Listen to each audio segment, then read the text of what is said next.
pledge allegiance to the flag of the United States of America and to the republic for which it stands, one nation, under God, indivisible, with liberty and justice for all. Okay, thank you. If you haven't yet, the meeting is open on Board Docs, so please sign in and join. We will now open public comment, but seeing no public. Do we hold it open? So it will officially be open for 30 minutes. So Okay. if people do arrive, we can give them the opportunity to speak if they wish during Perfect. that time. So 6:02, we're opening it for 30 minutes. Moving on to approval of minutes. Make a motion to approve the minutes as presented for May 24th, 22. Excellent, thank you. I'll second.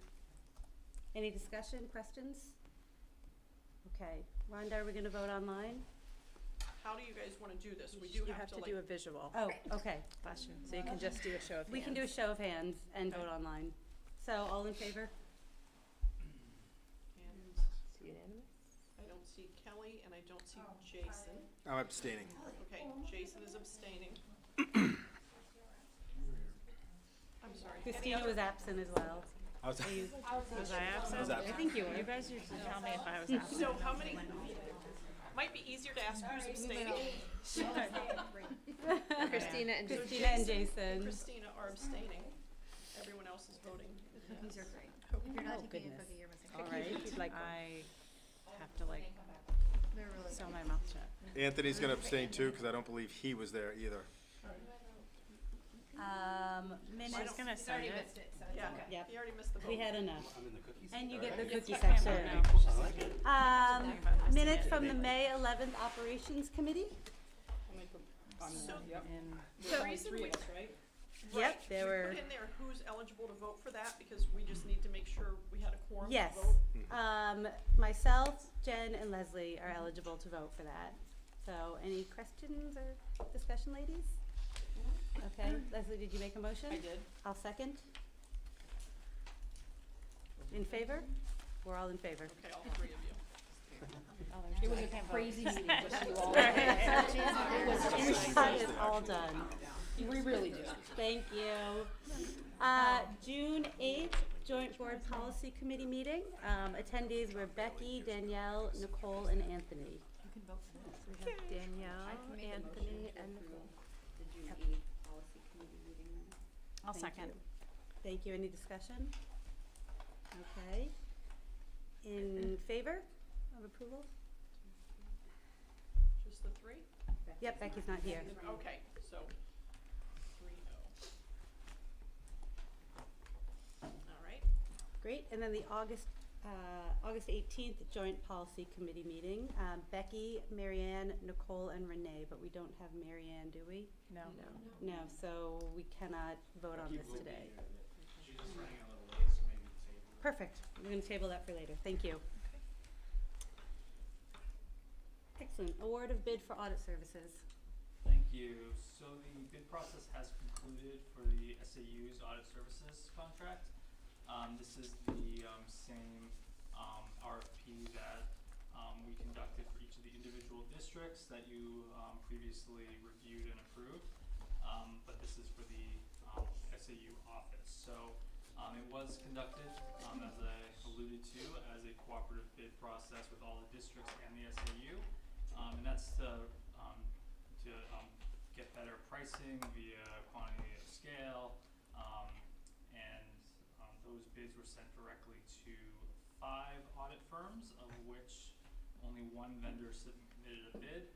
So we are recommending award bid to Plotzik and Sanderson in the amount of $45,305. That's for a 5-year contract. And that funding will be via the operating budget, the first year in 2023, 2024, and then the subsequent 4 years. Matt, I am noticing that the 5-year total in the memo is different from the one in the motion. So just an FYI that we can adjust it in the motion. It's 43. That is incorrect on the motion. It's 45. Okay, it's 45.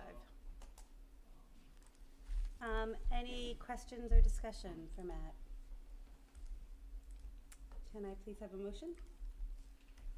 I'll make a motion to award the SAU 21 5-year audit services to Plotnick and Sanderson in the amount of $45,305. I'll second. 45,305. Correct. That's Yes. right. Okay, I put it in the rules. And Jason second. Thank you. Great. All in favor? All around. Thank you. Thank you. All right. While you're up there, Budget? budget. All right, this is the fun part. It's all fun. I'm glad he All loves fun. his job.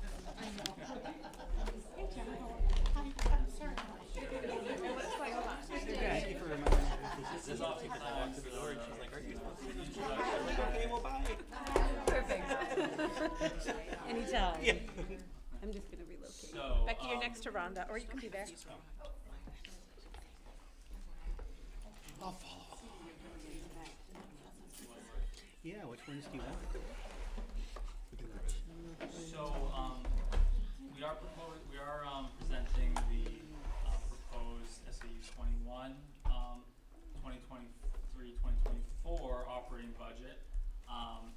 Thank you to the operations committee who all reviewed and spent the time to go over and bring forward this budget to the full joint board.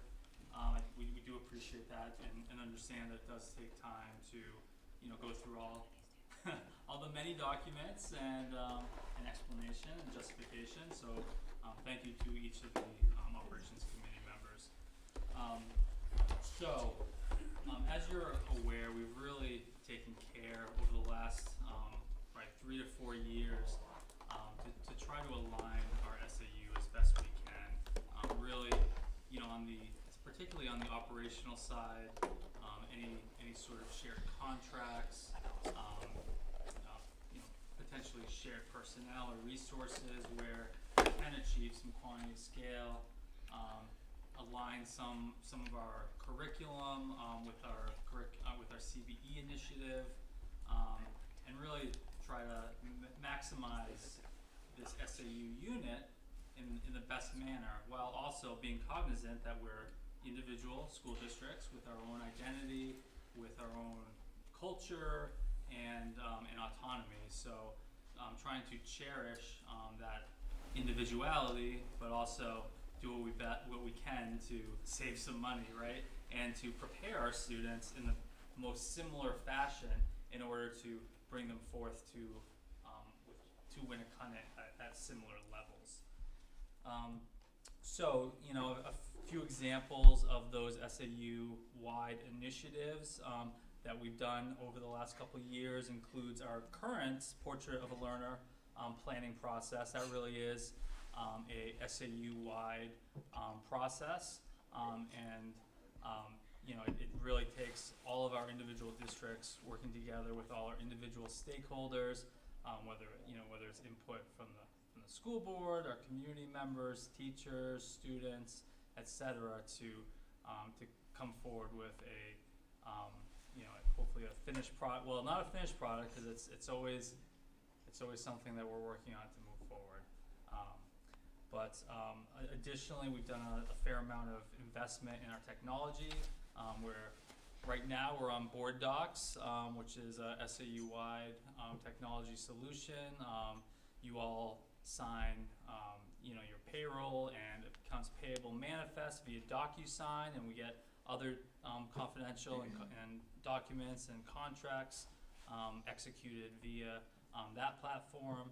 I had alluded to the competency-based education. That's been a multi-year process that we continue and will continue. Whether it's developing QPAs, rubrics, shared assessment across our entire SAU, that we can all utilize, our teachers can all utilize in their individual classrooms. Additionally, I think you're all aware of the math review that Dr. Hobbs led, I think now it's 2 years ago, and we will continue that program review process. As we go through, the next few years. I think global language is probably the next on the agenda. Other items, we've coordinated our special education, student services, federal and state grants management, and that's really, been spearheaded through the new position that we had created for the director, or now the assistant superintendent of student services. We've implemented our educator evaluation process, which really entails a great amount of training. So that's getting all of our administrators together and getting some, really developing protocol and developing best practices so that we are evaluating our staff with fidelity. And then one final note is emergency planning. We've done a great deal of work with our local first responders, developed a task force, put together EOPs, emergency plans, worked with Homeland Security, and really tried to pull together a SAU-wide emergency planning process. So these are just a few items that we've been working on that I think you're probably aware of for the most part, but just wanted to reiterate that this is the type of work that really benefits each individual district by being part of an SAU as a whole. So when we're budgeting, we always need to be aware of and plan for enrollment. When we live in a state with declining enrollment statewide, and the Seacoast has withstood that better than some other areas of the state. However, we are not immune to declining enrollment, and we have seen some declines.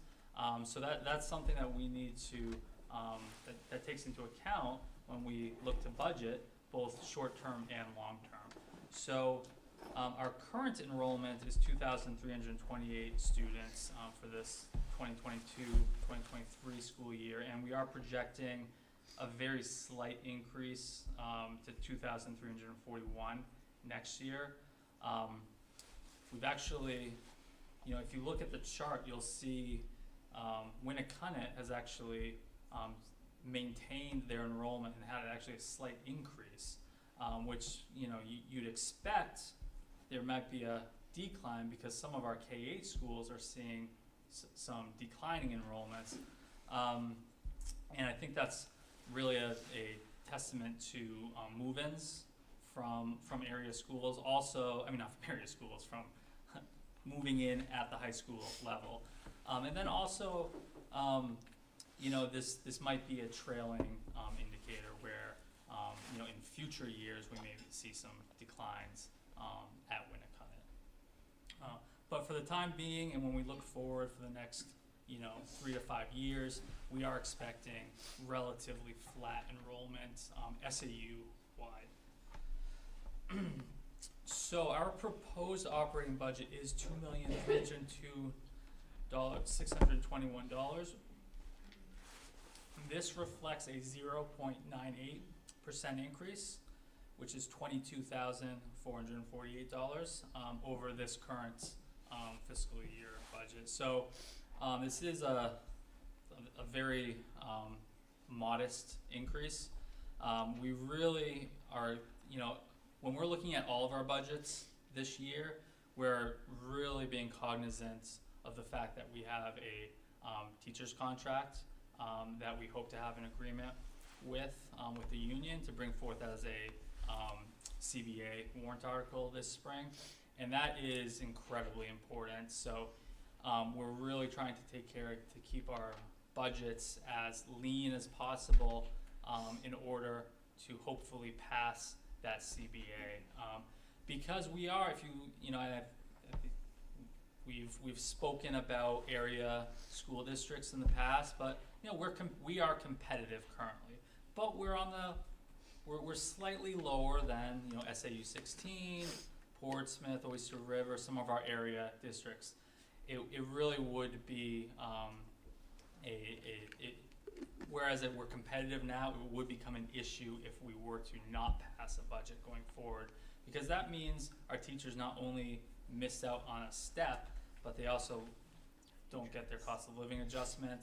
That gap widens, and then we have to face teachers potentially leaving the district to go to an area school district, because not only can they get paid more, but they can regain that step that they missed with us, because they would be credited for that year of experience if they went elsewhere. So I can't emphasize enough how important it is that we really get the word out and inform our community that we do have a teacher's contract out there, and if we hope to retain, so keep our great teachers and then attract new teachers, we really do need to remain competitive from a compensation standpoint. So that was a long justification for pretty much a flat budget for the SAU. So I did want to include the allocation by school district. So you'll see Hampton Falls is just under $143,000, Northampton $285,000, bless you. Seabrook just under $631,000, Southampton at $67,000, and Winnicott at just over $1 million. I will note that the formula for the allocation is based on property valuation and enrollment. So for our districts that have seen declining enrollment, you actually have seen we have a few districts here that this is a lower allocation than last year. So this budget line item is decreasing in your individual budget. Whereas, I'm sorry? I love those Seabrook appraisals, sorry. Actually, Seabrook I believe is seeing a decline. It's either flat or decline. So I will say, however, that Winnicott, I had just mentioned the enrollments increased. Winnicott bore the increase. So You're welcome. So there's a number of every year there are some main budget drivers that affect the budget, either increasing it or decreasing it. So this year there were really 4 primary budget drivers. This included contracted services. We are proposing an investment in a public relations firm. The purpose of this would be to develop an SAU-wide communications plan and to provide regular proactive communications to our our various communities, and really get out of, in addition, we would want to get out in front of challenging issues that may arise. So crisis management type of communications, and really focus on our PR, our messaging. School districts aren't particularly good at marketing and showing people what the good things that are happening at our schools. It's typically, when you hear about schools, it may be a negative event.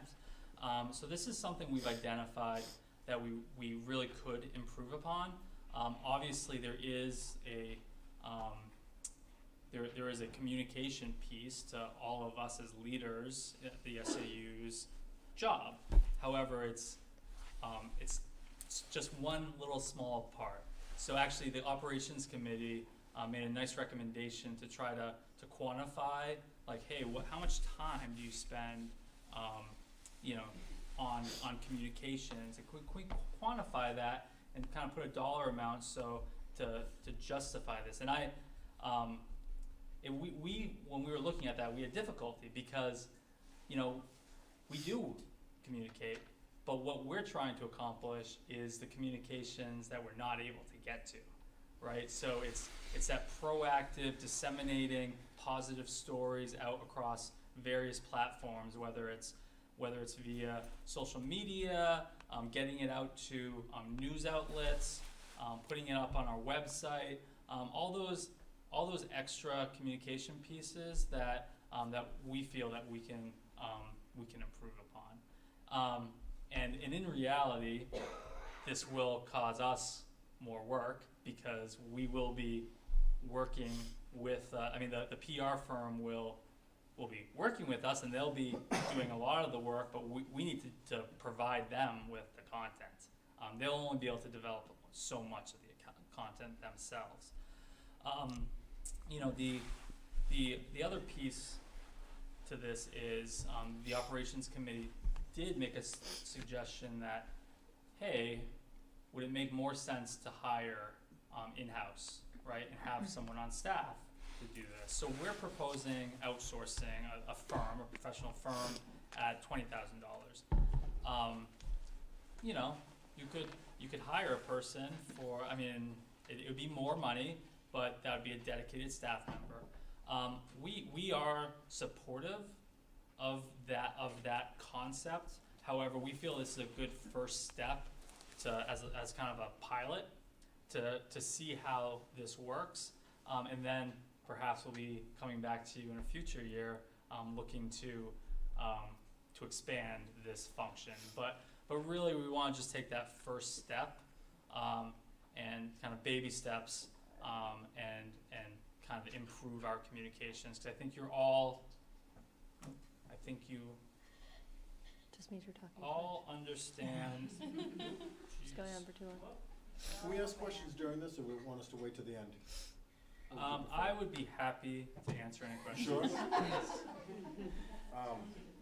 Make it longer. First of all, is there any precedent with this firm that is SAU 16, or is Portsmouth utilizing the same firm? So we have not selected a firm. Oh, you haven't? So Okay. we've met with 3 different firms, all of which have experience with other schools. Okay. So should this be approved, we would then, have some follow-up meetings, get some formal proposals, and select a firm. So.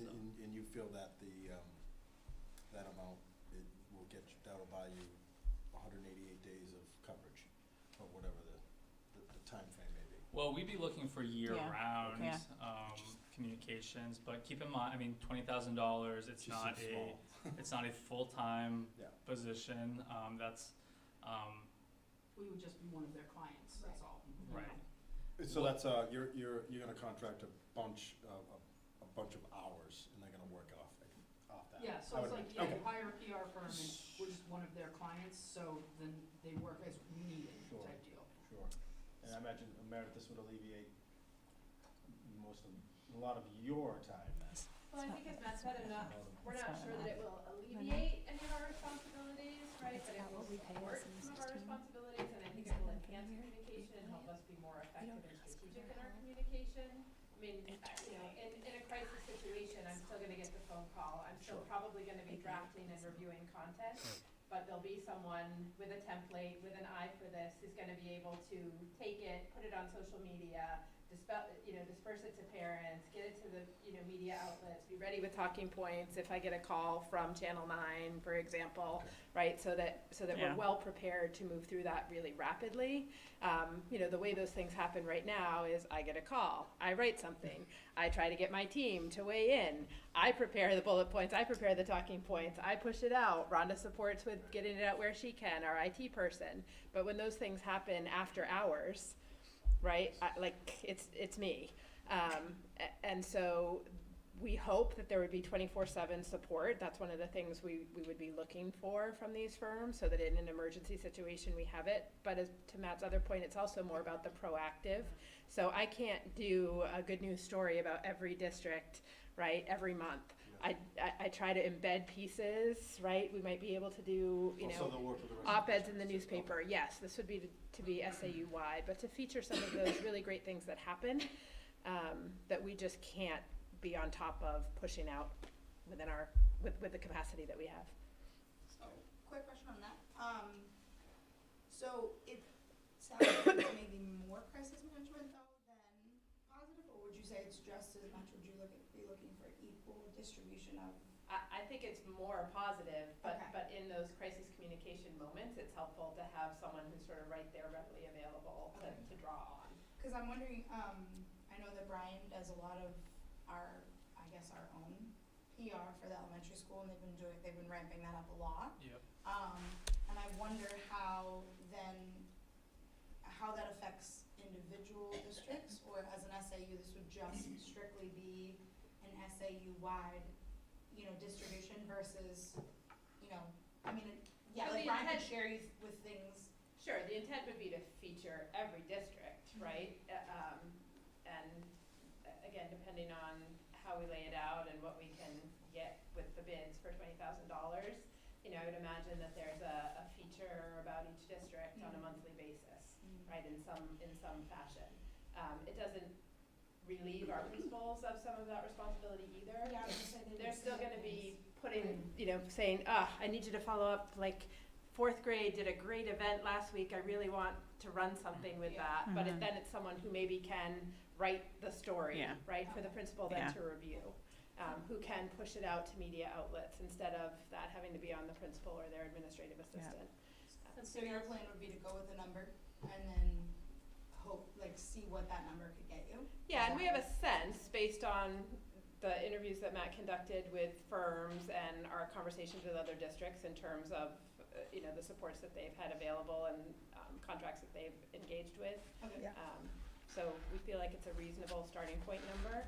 I don't know if, 2 years from now, this is the way we'll want to go. We may say, geez, we really feel like this is a position that we should have in-house. But I think right now, this is a good starting point to get things off the ground, and as we develop a communications plan, that will also give some shape to this person's work. It'll save time, yeah. Right. I follow up from Jason's question. Other districts in the area that are doing this? Yes. Yes. Yeah. So, Oyster River and So I would say over the SAU. last 16. 5 years in Hampton. Hampton, Yeah. there's been a more concerted effort to really focus on communications, and a number of our districts in the area, to include Dover, Portsmouth, Exeter, Oyster River, have engaged with firms to do some of that work. Oyster River has currently posted for a full-time position in their district. Exeter, I know, has contracted and is exploring the possibility of a full-time position perhaps for a year from now. The larger districts have in some cases moved to that being an in-house position, but many of the other surrounding districts still use it as a contracted part-time support.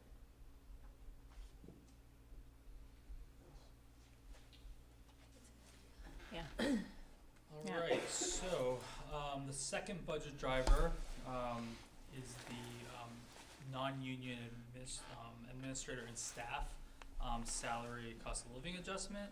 As you know, we benchmark that to inflation, and that's at 7% for July of 2021 to July of 2022. Our health insurance is actually seeing a decrease.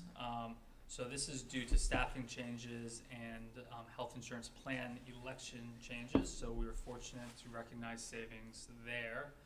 And then finally, our technology staffing is seeing a considerable reduction, and this is due to a restructure at the SAU office, where we are consolidating our 2 technology positions to 1 position that provides both the network administration and database management.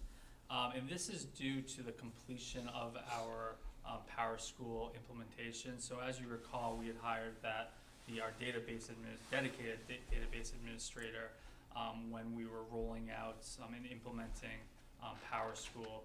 And now that we have it fully installed and we're kind of up and running, we did reevaluate the job responsibilities and the needs in those 2 roles, and determined that we could consolidate them to 1 position. Matt, can I ask a question? Yes.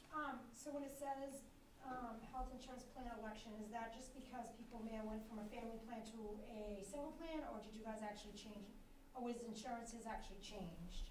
So the former, so it'd be someone changing from like a family to a single. It's also staffing changes, so we've had, if someone has a plan and then the person that gets hired Doesn't need opts out, insurance. then we have savings there. Yeah. I had a question, Matt. Yes. On the staffing. I'm just trying to draw a parallel with what happened last year at Winnicott. And there was an uproar when, and in fact, there was a teacher's petition, and I have no idea if this is the same thing.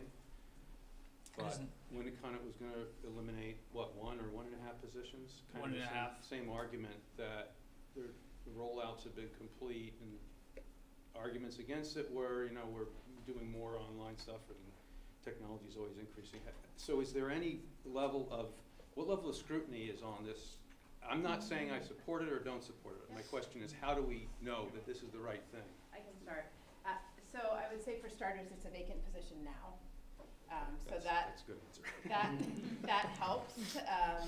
So this is a process we, really looked at in earnest this year, and I don't think it's maybe the definitive answer for technology long term, Right. But we feel very strongly that we are able to support our in-house needs with the one position. I think there's a larger conversation down the line around technology administration writ large, because right now that happens at an individual district level, and that creates sometimes some differences and choppiness in our delivery of IT services, and that's not a criticism. That's just been a long-standing practice, and I think at some point we may want to look at how we consolidate some of those services and support under kind of a reporting structure. But there's never been a reporting structure at the SAU level, so as we look at our database needs and our support needs, we feel like the one position can address both of those at this time.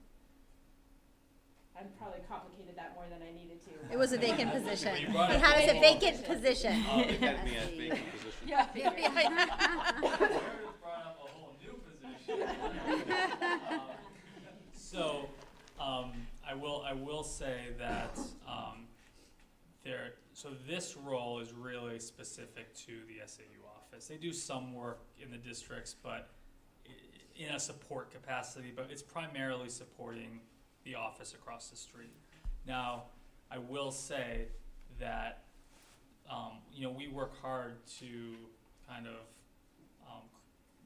create some efficiencies technology-wise across the SAU, but I know that there's improvements that can be made where we could see some savings with consolidated like software subscriptions. We've done a fair amount of that, and I highlighted some earlier. As far as like DocuSign and Board Docs and whatnot, but there's a lot of disparate software and services that we contract individually, and we do have a technology meeting and get all the managers in on a quarterly basis at a minimum to try to create some efficiencies and look at, hey, where can we share some resources or some technology. I mean, we go out to bid whenever possible as an entire SAU for example, Chromebooks. You've all seen the cooperative Chromebook purchase. Well, everyone except for Northampton, because they're Apple. But We had nothing to do with that. but we're always looking to share some of. But technology is one of that low-hanging fruit where I feel like if we had a person in place there down the road, we could see some savings and some efficiencies. That, I mean, even when you look at Winnicott and the SAU office, we could run fiber right across the street to the office and then share many of our servers and some of our shared services could be at Winnicott, and that would reduce the SAU budget. Now that would create some, we'd have to have some sort of cooperative arrangement and share the costs, and from an accounting standpoint, it's another. And Nancy Tuttle will be mad at me, but it's those type of ideas where a technology person could really help. Not to mention, and that's not even talking about some of the curriculum stuff. I was going to say that the other piece of that really is the educational technology piece, right? And we have, not everyone can be an expert on all things. Right, and so a centralized person who brings that expertise to the table could also be really helpful. moving forward. Again, that's not something we're asking for at this time. I was not I expecting don't to go wanna down close that the door road, on but it. that was planting a seed.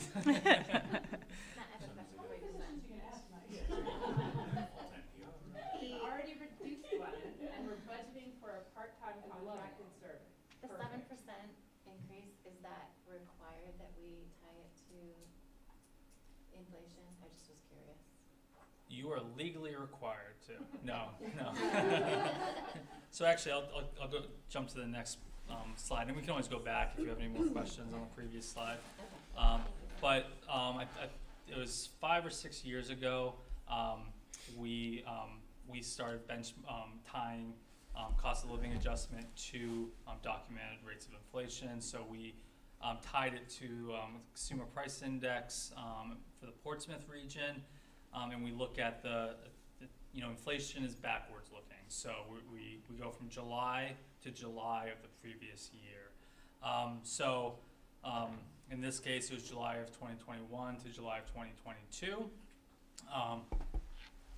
This is the cost of living adjustment that we will be recommending and proposing at each of the individual school districts for the district's non-union employees. Obviously, this year is high. It's we've recognized some pretty substantial rates of inflation. I'll note that we had 2 years ago was a 0.8% cost of living adjustment because that was the rate of inflation. That's what the definition or what we're defining as the cost of living adjustment, and it's the cost of our employees goods and services. I also noted we actually fared slightly better than the U.S. as a whole. During that same time period, the U.S. saw a cost of living adjustment, or not cost, inflation rate of 8.5%. And then actually the Social Security Administration just announced the Social Security cost of living adjustment for 2023, which is 8.7%.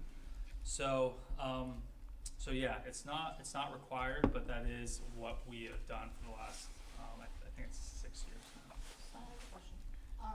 With that, so it says that 37% for non-union staff.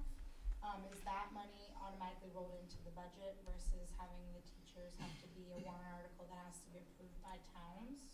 Yeah, so teachers, as part of a bargaining unit, are required to come to an agreement with the boards, and then go on to onto the ballot as a separate warrant article. So their cost of living adjustment and steps are included in that CBA warrant article. But the other ones are already built into the budgets themselves? Correct. So when I say non-union, I'm referring to our administrative assistants, our administrators, technology staff, food service staff, facilities staff, and that is it. Front office. Administrative assistants. Yeah. So. Any other questions about cost of living? Do you know what that figure is for all of those staff positions? Like, what is that dollar increase in total? Like, I'm just curious. For In the budget. SAU office? Yeah, 'cause I just feel like the budget you show, the budget increase isn't really that significant, so you must be saving in a lot of other places. No, so primarily we're saving because we're reducing a position. So that's close to $100,000 between the salary and the benefits. And I would say, I don't know the exact number, but it's probably a little bit less than that for all the staff's cost of living adjustments and steps.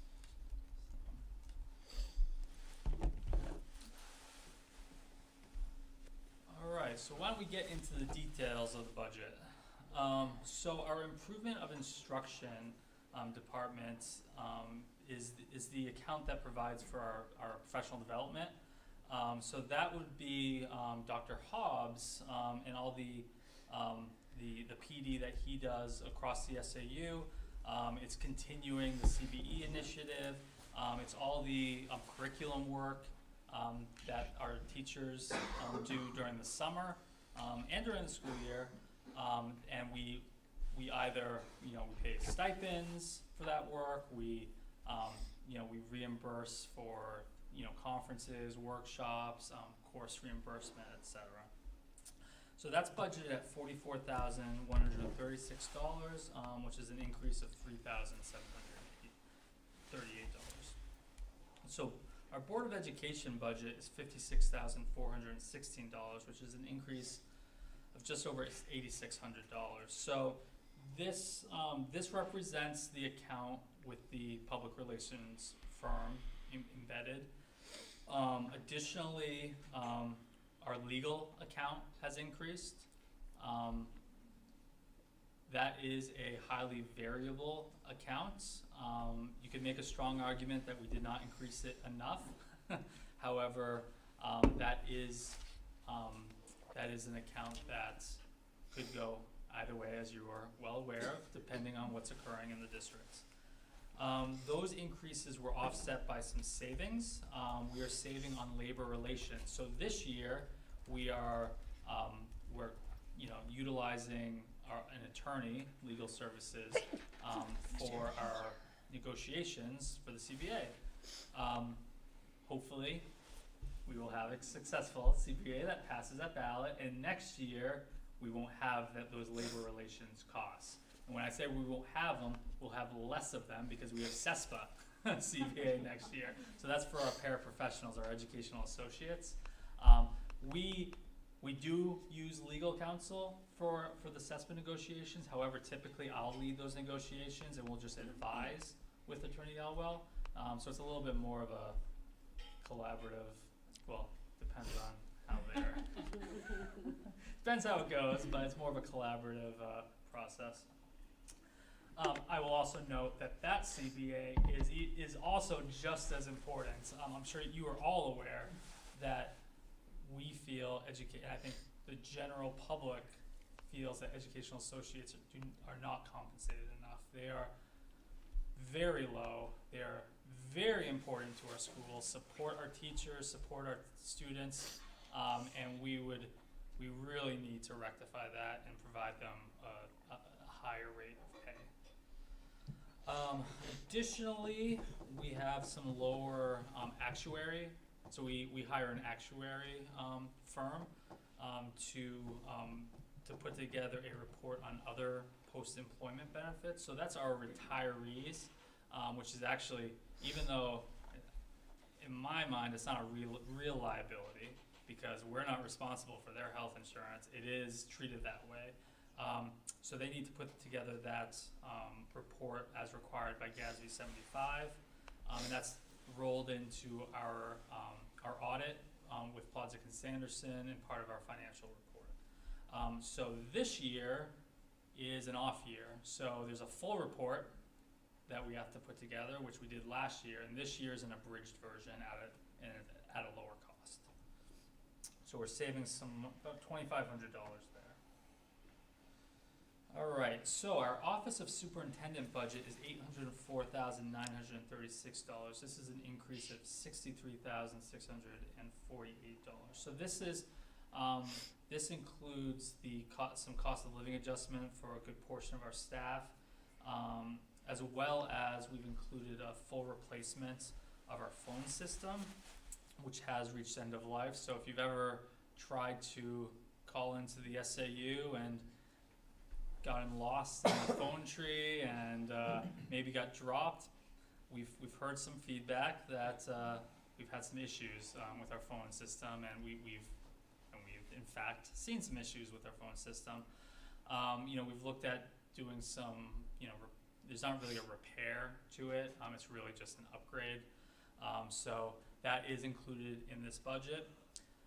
Additionally, we've included an investment in, well, it says professional texts, but in my layman's terms, books for staff. So that's part of, actually that's, even though it's in this account, it's really part of professional development that Dr. Hobbs and Dr. Toomey leads.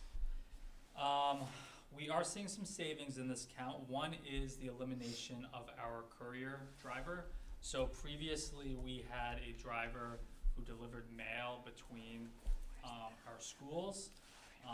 However, we did determine that 99% of those items could be scanned and emailed, and there were enough people going between schools for the off document that couldn't be scanned that one of us could bring it between schools. So that is saving us some money. Additionally, we are recognizing savings in supplies, and that is actually a direct result of some of the online services that we've implemented. For example, board docs.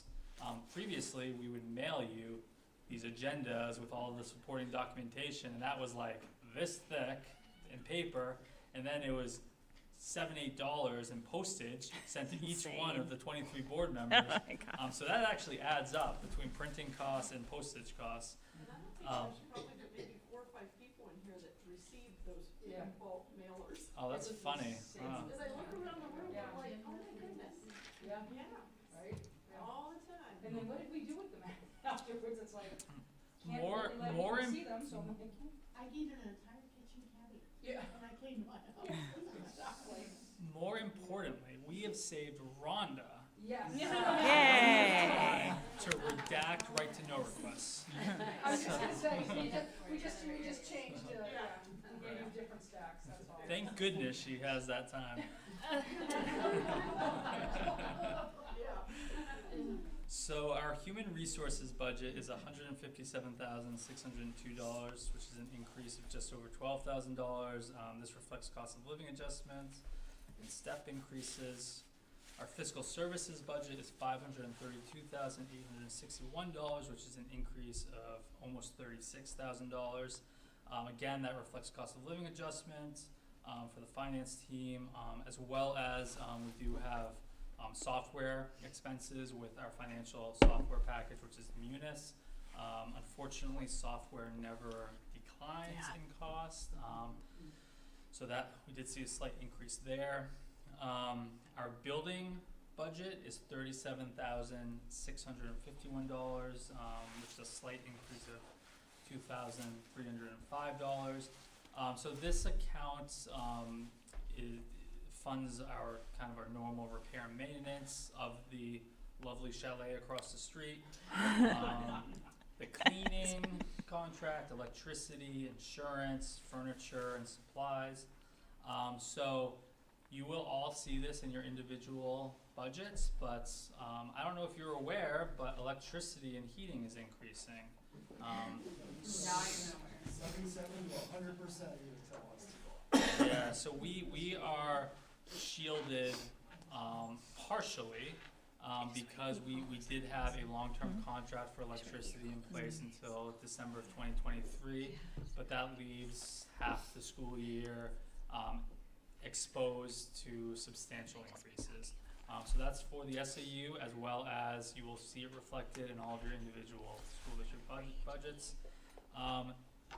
There's also increases in our heating costs, whether you are natural gas or oil, you will see it, or propane. Not as severe as electricity, but similarly jarring. We will be issuing an RFP and negotiating those rates. That being said, we are not based on future markets. We do not anticipate a change in markets to help us there.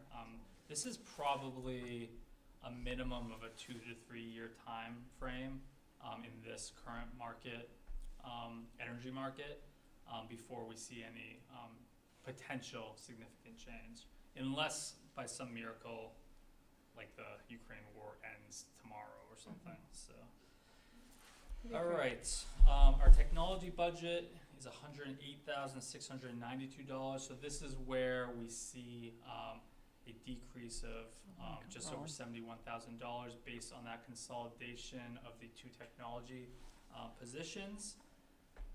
Additionally, we are seeing some savings in maintenance and software costs. Our employee benefits is budgeted at $560,327, which is a decrease of almost $33,000. And again, this is, I'd mentioned earlier, we are recognizing savings on our health insurance plans. Also, believe it or not, New Hampshire retirement system reduced the rate of the employer contribution for next year. So we are seeing it's not a huge amount, but each district is going to see a good chunk of money reduced in the pension employer contribution. So typically they only increase those contributions, so that was a nice surprise. And finally, I just want to note the unreserved fund balance is $227,377. And last year, for those of you who were here, there was a suggestion to set a target, because we didn't really have a target.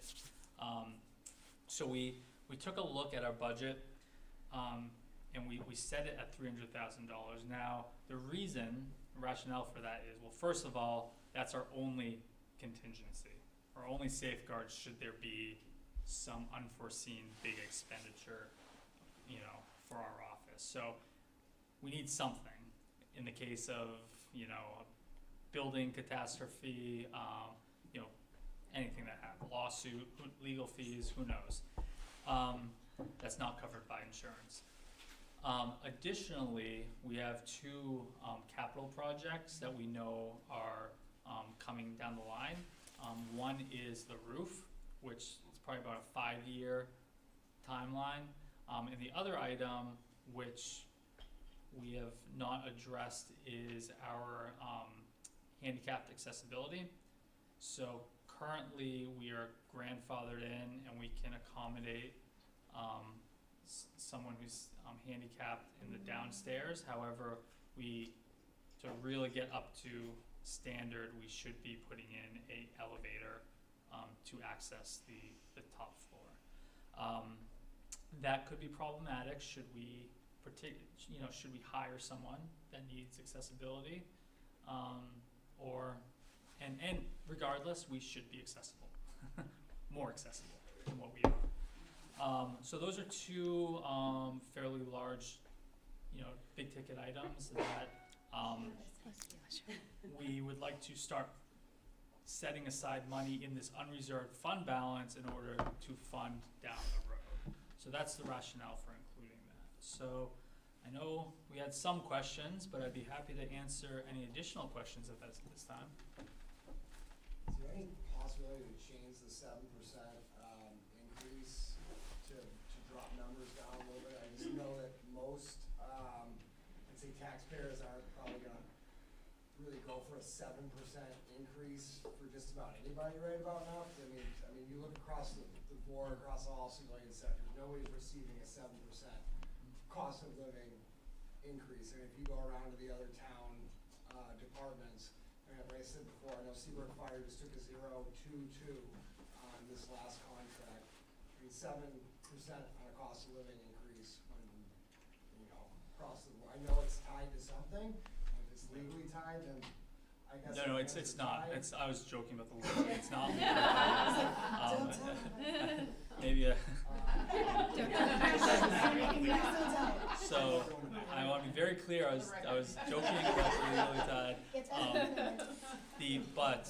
So I can't speak on what cost of living adjustments that towns are offering. However, I do know that some of our area school districts are offering cost of living adjustments in that range.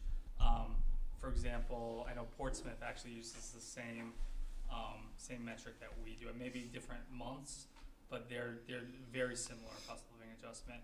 And actually, the town of Northampton just offered a cost of living adjustments for this current year of over 7%.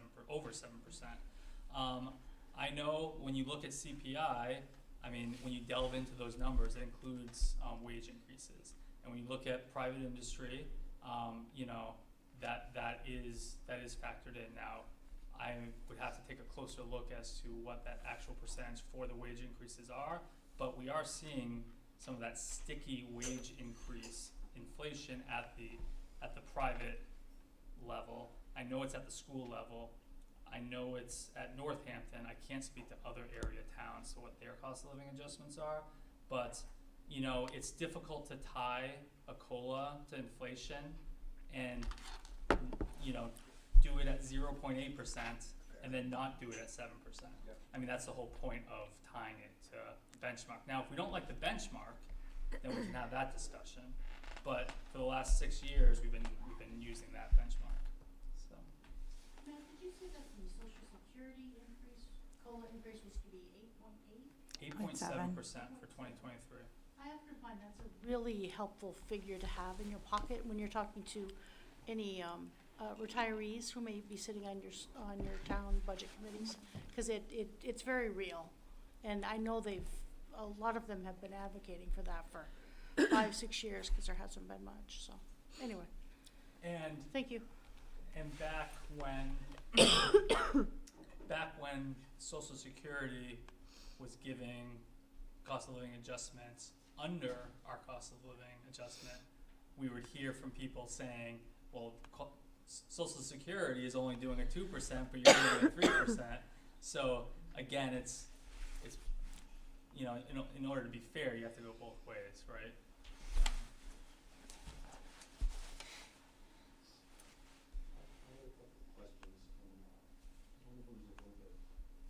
Silly.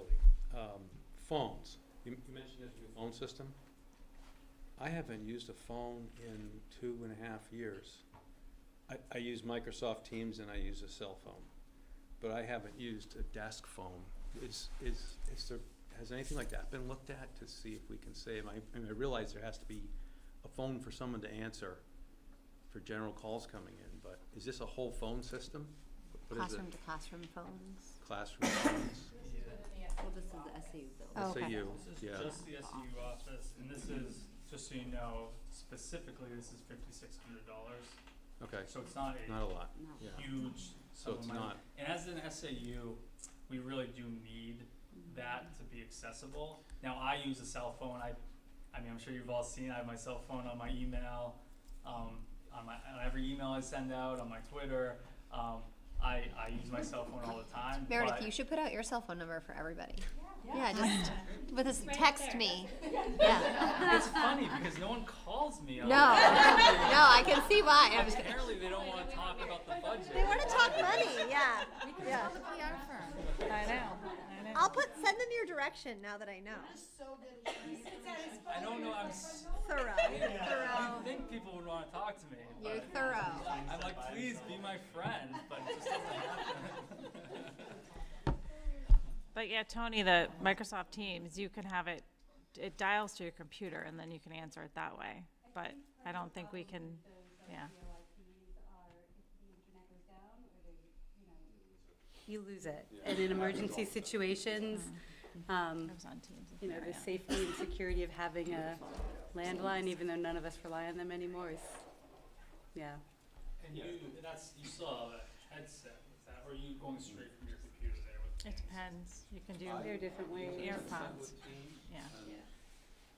or I listen on the computer. Yeah. I can put the headset on if I want. It becomes more complicated with phone routing and press 1 for this, and when you get into that Yeah. mobile and book space, that Yeah. becomes a little cost prohibitive versus traditional landlines, so. Just do online chat. Never predicted chat. Some things you want in conversation. There are and you some don't things want I would written. not want to see responded to or received in an online chat. Stay out of that. I would say Rhonda's probably our resident expert on the phone system, but I mean, you're not even the primary answerer of our phone system, but I mean, you must field a dozen calls on average a day. Easily, Yeah. easily, right, you know, because the, you know, when you have anybody, you know, schools calling, the public calling, you know, just anything, I think it would be difficult to do it, you know, through the internet, and I myself personally, I can tell when I'm talking to somebody that's on speakerphone, and it's horrible, and I'm always asking them, could you repeat that? I can't hear you, I hear a lot of outside noise, so maybe it's just me, but I'm a big proponent of Are you put it up. calling And us I'll right call now? people out sometimes, but She's calling you, Matt. I know. It came off my watch. Love it. Who the heck is Leslie LaFar? You matter now. We just wanna know that, want you to know you're loved. I mean, with 500 employees, 1,100 students, parents, and, other community members, I feel like for $5,600, the safety of our landline system is valuable to us. It's terrible. It's not much of a big picture. Alternatively, we could speak to a new PR firm about transitioning all communication to Facebook. I thought it was actually the most constructive. I just want to be clear. Twitter. I think so. That's also a joke. It's a joke. Yeah. People do Twitter. Super. Dear board. I like Hereby Snapchat better. accept my resignation. Segue in. Yeah. You can save a lot more than that, Matt. Try to stay out of the way. All right. Are there additional questions or any, other thoughts or proposals? Because we are looking for a motion for this tonight. I think the 7% is important. I think that your non-union employees or year-round employees, I think of administrators. I am an administrator. I'm married to an administrator. I feel like when you run a 700-person plus business, right, you have access to all kinds of ways, usually outside of education, different ways to support your efforts. And I think that when the cost of living has gone up, to add 4% to what we typically would offer, like a 3%, does make sense given the nature of the reality of the situation now. It's not like we give bonuses or things like that. It's just not the same in education. So I just think it's a little different. But your year-round employees are usually the people that make everything hum. Like if you're gonna, right, that's your front office, this is your custodial staff, food service. I think it's important. Thank you. Do you feel like there might be an issue with comparing that to whatever the teachers are going to come with? Because I wonder if the So they're aware of the proposal. So I mean, this is a public document. I've had a conversation with the union presidents. They know what we're proposing. It's really apples and oranges when we're talking about a collective bargaining agreement. Completely different terms, completely different set of circumstances. They, as being part of a union, they have benefits in other ways. Protections, right? Access. That's different from non-union employees. So. Yeah. Well, Matt, don't the unions, they have a guaranteed increase every year, right? Right. That's Yeah. also true. Yeah. So whatever the term of the CBA, it's a guarantee. I remember you putting up some figures when we did the Winnicott budget last year, Mhm. and you had showed how the non-union was up and down, and then the teachers of the union was kind of, they have it in their contract, so they're guaranteed that. Right, but what happens if the CBA doesn't pass? They get 0.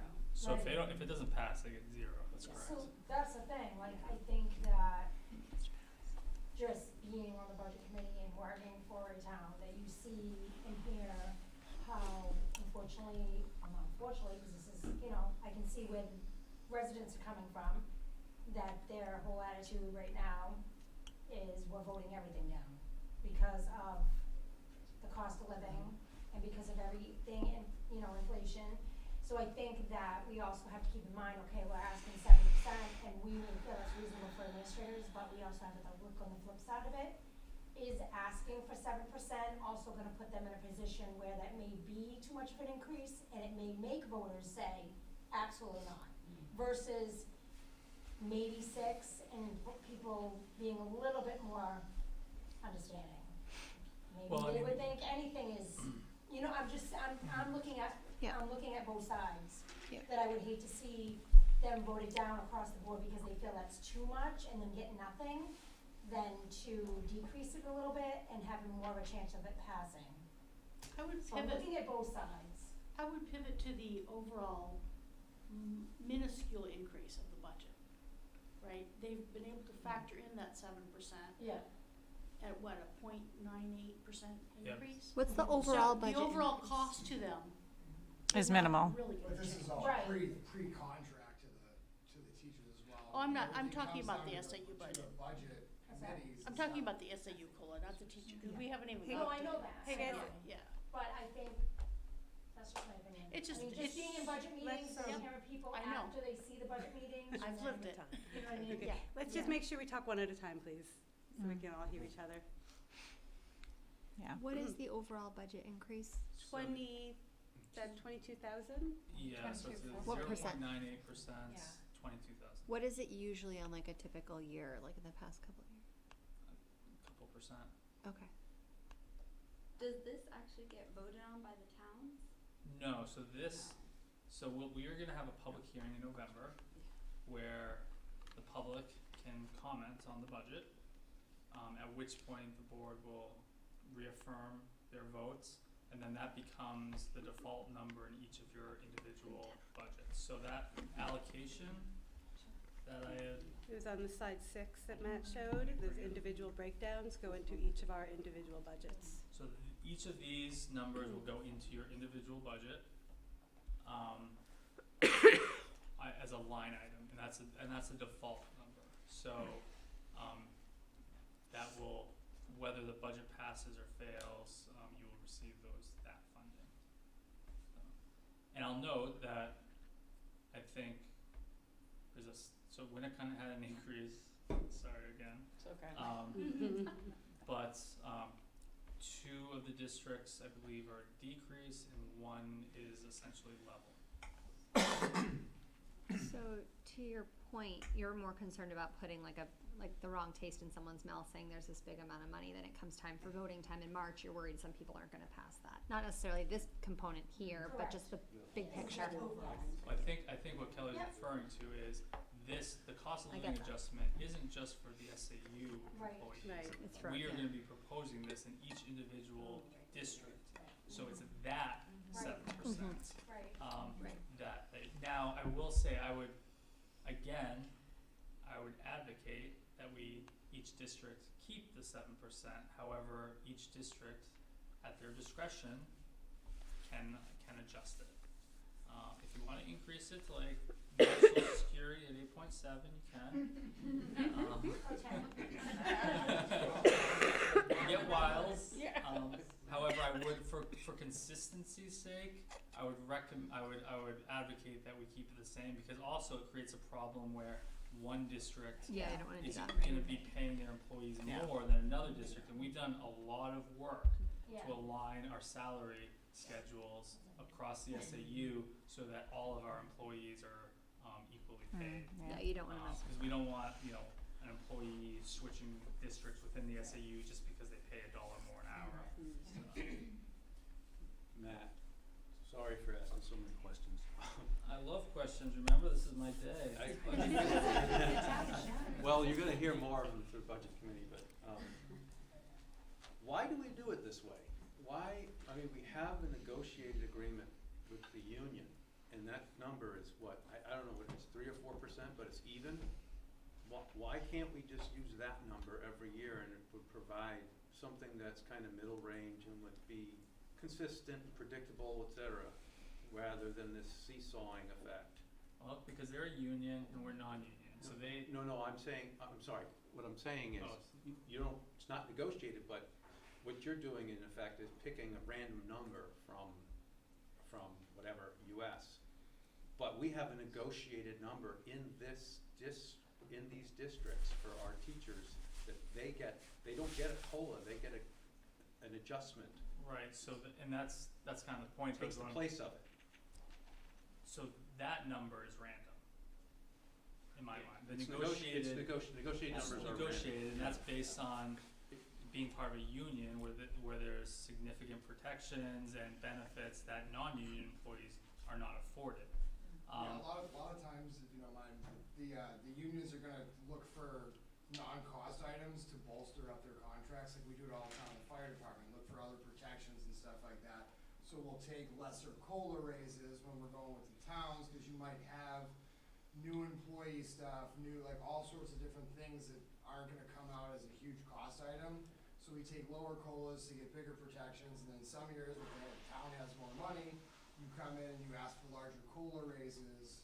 I do understand what you're saying, that with the administrators, it does seem to go up and down. I don't know if tying yourselves to whatever the teachers' contracts would be is possible. That way everyone kind of gets the same COLA raise every single year. That way it's not, they're not, I don't know if teachers look at you guys and say, well, damn, they're getting a 7% raise and we had to come in and taper off in the last 2 years. Yeah, so that's a trade-off of being part of a union, right? You're locking in a rate for like 3 or 4 years and you have no idea what the actual cost of living adjustment is. We have a mechanism that ties the cost of living adjustment to inflation. It also, you know, I would be very hesitant to tie ourselves to a teacher's cost of living adjustment and risk losing any sort of competitive compensation versus other school districts that pay their non-union staff based on real numbers, right? So we need salaries that are competitive for administrative assistants with the administrative assistants at Exeter and at Portsmouth and at Hampton, not competitive with the cost of living adjustment with our teachers, right? So it's again, it's apples and oranges. We need to maintain those increases versus employee classifications, which would be the administrators at Exeter, the administrative assistants at Exeter, the technology staff over there. We won't do that if we're going to have an artificially low, because teacher contracts are typically artificially low to get passed and to maintain that those union protections. So I'd be hesitant to do anything like that. So the other districts are using COLAs for the Yeah, like I said, Portsmouth is on the same. They use the same CPI as us. Chime in. So what CPI is measuring is the change of the cost of living. So it's not a random number. It's a fundamental economic measurement. I know. And it's tied to the regional. So it's basically just saying the employees aren't being worse off. They're going with the rate of what they can buy with the money they have that they're given. So there's nothing random at all. I mean, inflation's very real. I think we're all feel it. What I meant by random was, I fully understand what inflation is and the CPI, and I deal with that at work. But what I meant was, I don't think people in their regular jobs outside of school get a cost of living increase. It's another number. I'm not even opposed to the COLA. I'm just trying to figure out a way to get this controversy out. And if it's what's done, it's what's done, and I don't know if there's a better way. Have you ever considered using the federal pay increase instead of just looking at Social Security? Because that's set by Congress and that takes into consideration a lot. Yeah, and I think that's on the national level too, right? I feel like this is more representative of the actual inflation rate for our geographic region, because it's the Portsmouth region. Now, we can certainly have the discussion of what we would benchmark it to, but the problem is this only rears its head when it's a high. Cost of living adjustment. Exactly. I didn't hear any complaints. I'm not complaining. I'm just saying there's a federal pay increase and it actually does take locality into consideration. So we're not going to do any bench. I'm not asking for a readjustment of the bench and what we're using, but I just was wondering if you guys had. Well, I evaluated different indexes originally 6 years ago, so I don't recall if I looked at that particular benchmark, but this made the most sense. This is very well-known, established benchmark for inflation for our geographic area. So. And ultimately, this is not a conversation for this year's budget. No. If this is truly what needed to happen, it's not a now conversation, because it's not going to change this budget. And really, I think in the grand scheme of things, it doesn't seem like it really affects, much, because it's not a town voting situation. And like Kelly was saying, how the towns vote on the other, things, which makes it a lot more, you know, where everybody's kind of like voting. The places that it will be public is at the budget hearings, right? So It'll come will the town- forward when we present our individual Right. district budgets, and we show the percentage The 7% for, increase, like, yeah. for the administrators in your district. When it's packaged in a warrant article, that number does not, is not Yeah. obvious any longer. What's that? The town has to pass Yes, the the town has to budget. pass the budget. But what if they don't pass the budget? Then there's a default budget, Oh, and I these numbers understand that, are but then within how the does default. that impact all of this? So the SAU budget is, once it's ratified after the public hearing, that is a default budget for the SAU Yeah. office. Now, if the individual school district's budget, and that's an RSA, and if the individual school district's budget goes to default, then, I'm not sure if I've gone through the process with all of you, but what we would do is we as the administration would come forth with a new budget to the school board using that new budget, bottom line number. So we would we'd prioritize the accounts, and we would present updated budget with that default number. So that could potentially affect the COLA. That's something I wouldn't be my first choice for reducing, because again, it's our staff compensation. We'd look at other areas, however, that could potentially affect that if we went to default. What, does it have to be contractual? Doesn't the default have to be contractual? No? I'm not sure what In you're saying. terms of the SAU budget, you mean? Yeah. So essentially, under the RSA, the SAU budget functions as a contract with respect to the default budget. So those Right. costs are embedded once it's approved by the joint board. Oh, okay, so it's not just the contracted, the union contractual, it's That's where the, differences. warrant article comes in for the, like, teachers union, Yeah. with their Okay. proposed contractual Right. changes comes in, Okay. I think. Well, Unfortunately, it's not like straightforward with with all these different employee classifications and warrant articles and. yeah, I just thought that if the budget was not approved and you go to the default can only be contractual items that are included, so that would not be administration. So that's how we determine Right, the default is. right, So the default is the prior year's budget yep, plus or minus any contractual items, Yep. any legally mandated items, yep. reduced by any one-time expenditures or any elimination of positions. And there's a couple other like Yeah. little idiosyncrasies.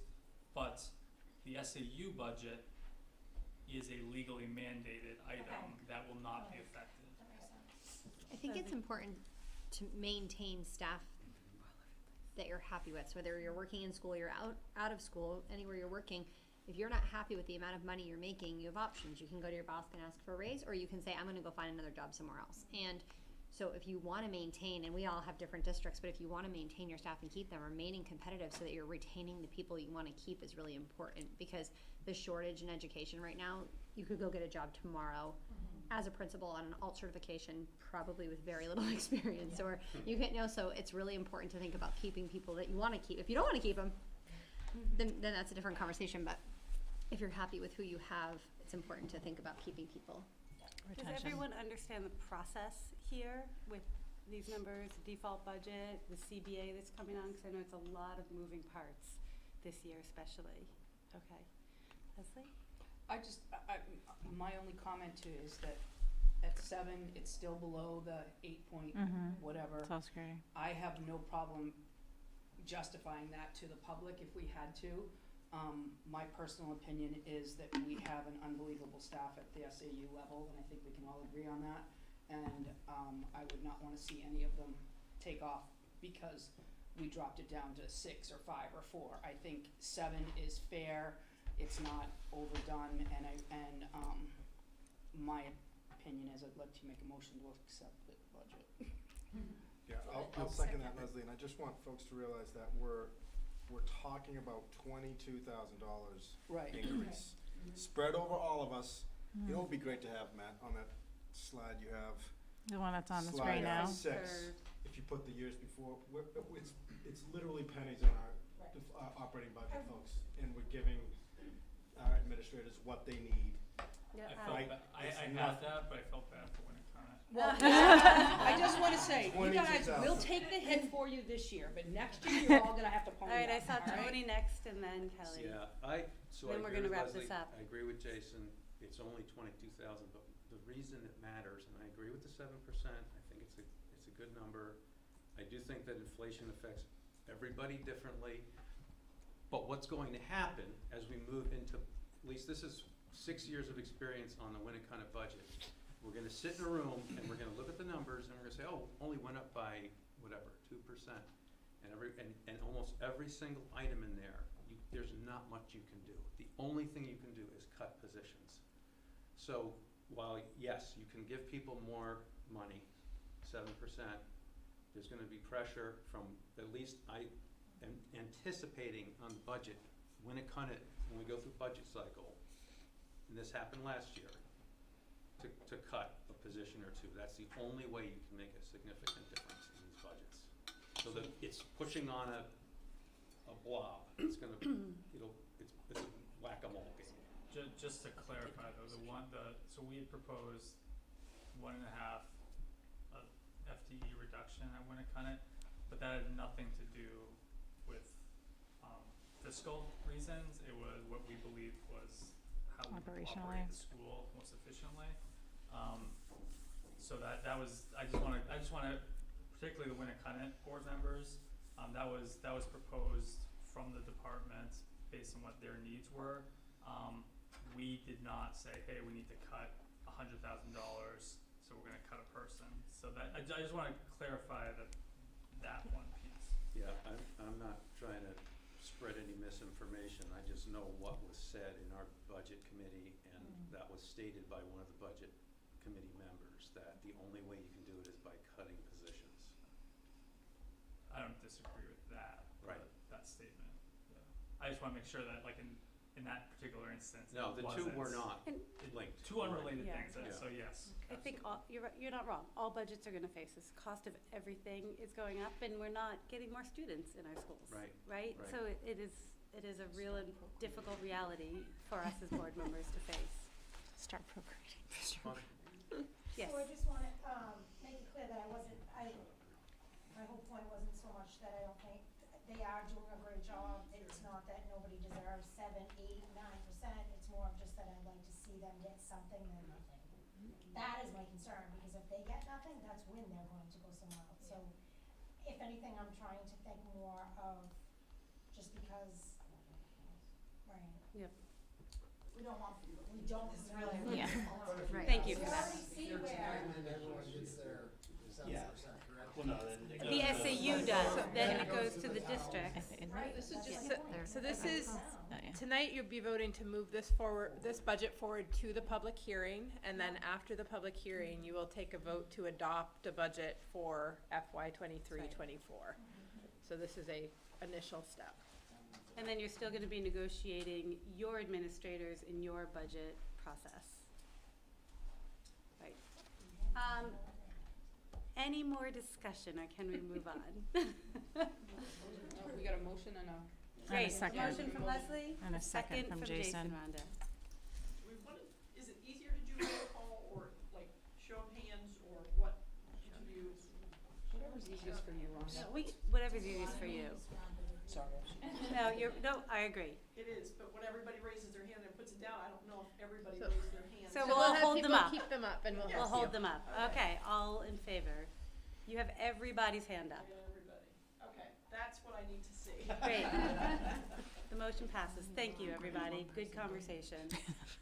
With the board's permission, we are just gonna move around the agenda a little bit and jump down to audit questionnaire, followed by finance report.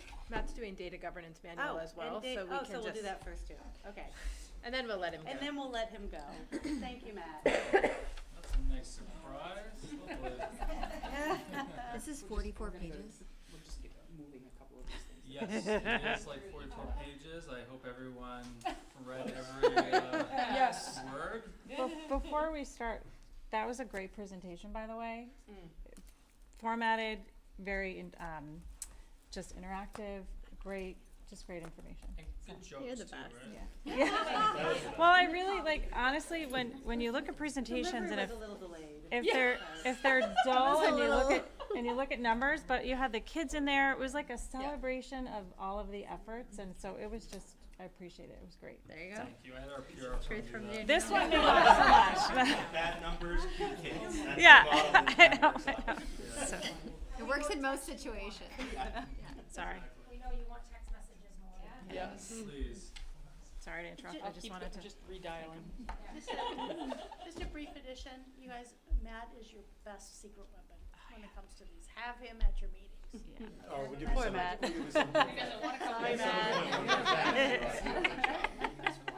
Thank you. Right next to me. Oh, yeah, you have to have Well, let's get to some more fun stuff. We've got the data governance manual. Just an overview. So the purpose of the data governance manual is to help protect not only our students' privacy, but also our staff members' privacy, and then to maintain that strong data privacy and security protections across the board in our school districts. So this manual, and again, I'm sure you all read every sentence. It includes information on the data governance team, data and information security, any applicable school board policies, our district procedures, as well as we have included some appendices, as well as supplemental resources. So it really outlines how operational and instructional activity will be carried out and ensure that the district's data is not only accurate, but accessible, consistent, and importantly, protected. So this is a document that that really just specifies those procedures on how to manage and protect it. So this was originally adopted back in 2019. There was a state law that required it, and we actually modeled this manual after Bedford School District's manual. So they were the first to put one together, so we're very thankful to them. And it was vetted by the New Hampshire Department of Education, and the Department of Education put forth Bedford's plan as the exemplar for other school districts like us. I won't say copy, but they're pretty much identical across the board.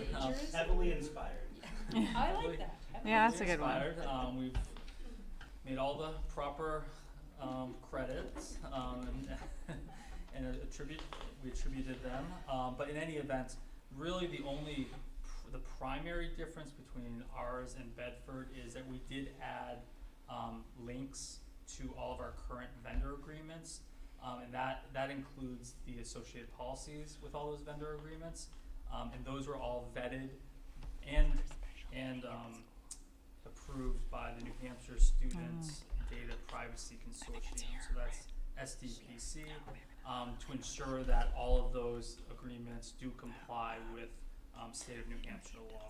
So for this evening, we're just asking the joint board to vote to approve this annual review and of the data governance manual. Thank you. Accept the data governance. Second. Great. Any questions, discussion? No? Perfect. All in favor? Keep up there. Yeah. Yep. Rhonda, you've got everybody. Thank you.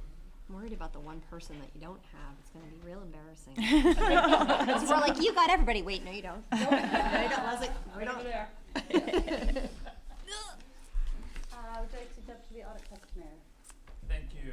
So another item that you are all painfully familiar with. So as part of our annual audit conducted by Plotzik and Sanderson, they do ask that we conduct an audit questionnaire querying the school board on financial controls and procedures that at the SAU, in this case, the SAU level. So I'm going to run through a number of questions, and I'll ask for your verbal answers. Once we complete it, I will have and come to consensus. I will send it via DocuSign to the joint board chair for approval, and then submit it to Plotnick and Sanderson. So, first question is, do you have any knowledge or suspicions of fraud affecting your entity? No. Have you ever received any communications from employees, former employees, regulators, or others alleging fraud? No. Have you identified any specific risks of fraud within your entity? No. God, it sounds like a cult when you do that. When you say no. You didn't realize that's what I'm going for. Doesn't it though? I don't even wanna say anything. Yeah. Has the board adopted a universal code of ethics for members and employees to follow? Yes. Yes. And we have included a copy on board docs. If yes, does this document prohibit elected officials and employees from doing business with the entity? No. Have you or any related party of yours had any interest, direct or indirect, in any of the following transactions or pending or incomplete transactions since July 1st, 2021, to which the school district, SAU, or any retirement, savings, pension, or other similar plan was or is to be a party? The first item is sale, purchase, exchange, or leasing of property. No. Receiving or furnishings of goods, services, or facilities. No. Transfer or receipt of income or assets. No. Maintenance of bank balances as compensating balances for the benefit of another. No. Any other transactions? No. Okay. Does the board have any concerns over related party transactions? No. Does the board formally authorize all disbursements, both vendor and payroll, prior to the release of funds? Yes. Describe how the board stays informed of the latest changes in laws and regulations pertaining to the entity.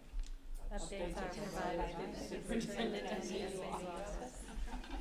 That is Or remember you saying? Just had to go through the whole like, do you think there's fraud kind of thing, but we sound like I a do cult. want to know if anyone is in a disagreement with any of the group's answers, just please flag me down so we can mark a different answer. We'll text you. We'll text you. That's what my cell phone's for. Or his Twitter handle. Does the board review comparative reports of estimated actual revenues and appropriations and expenditures? Yes.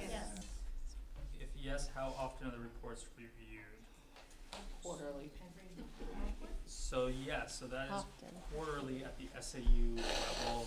As you know, our joint board meetings are quarterly, sometimes more often. What procedures does the board follow in reviewing or using these reports? For example, does the board normally meet with the department heads as part of this process? Also, does the board review both the revenue and expenditure reports?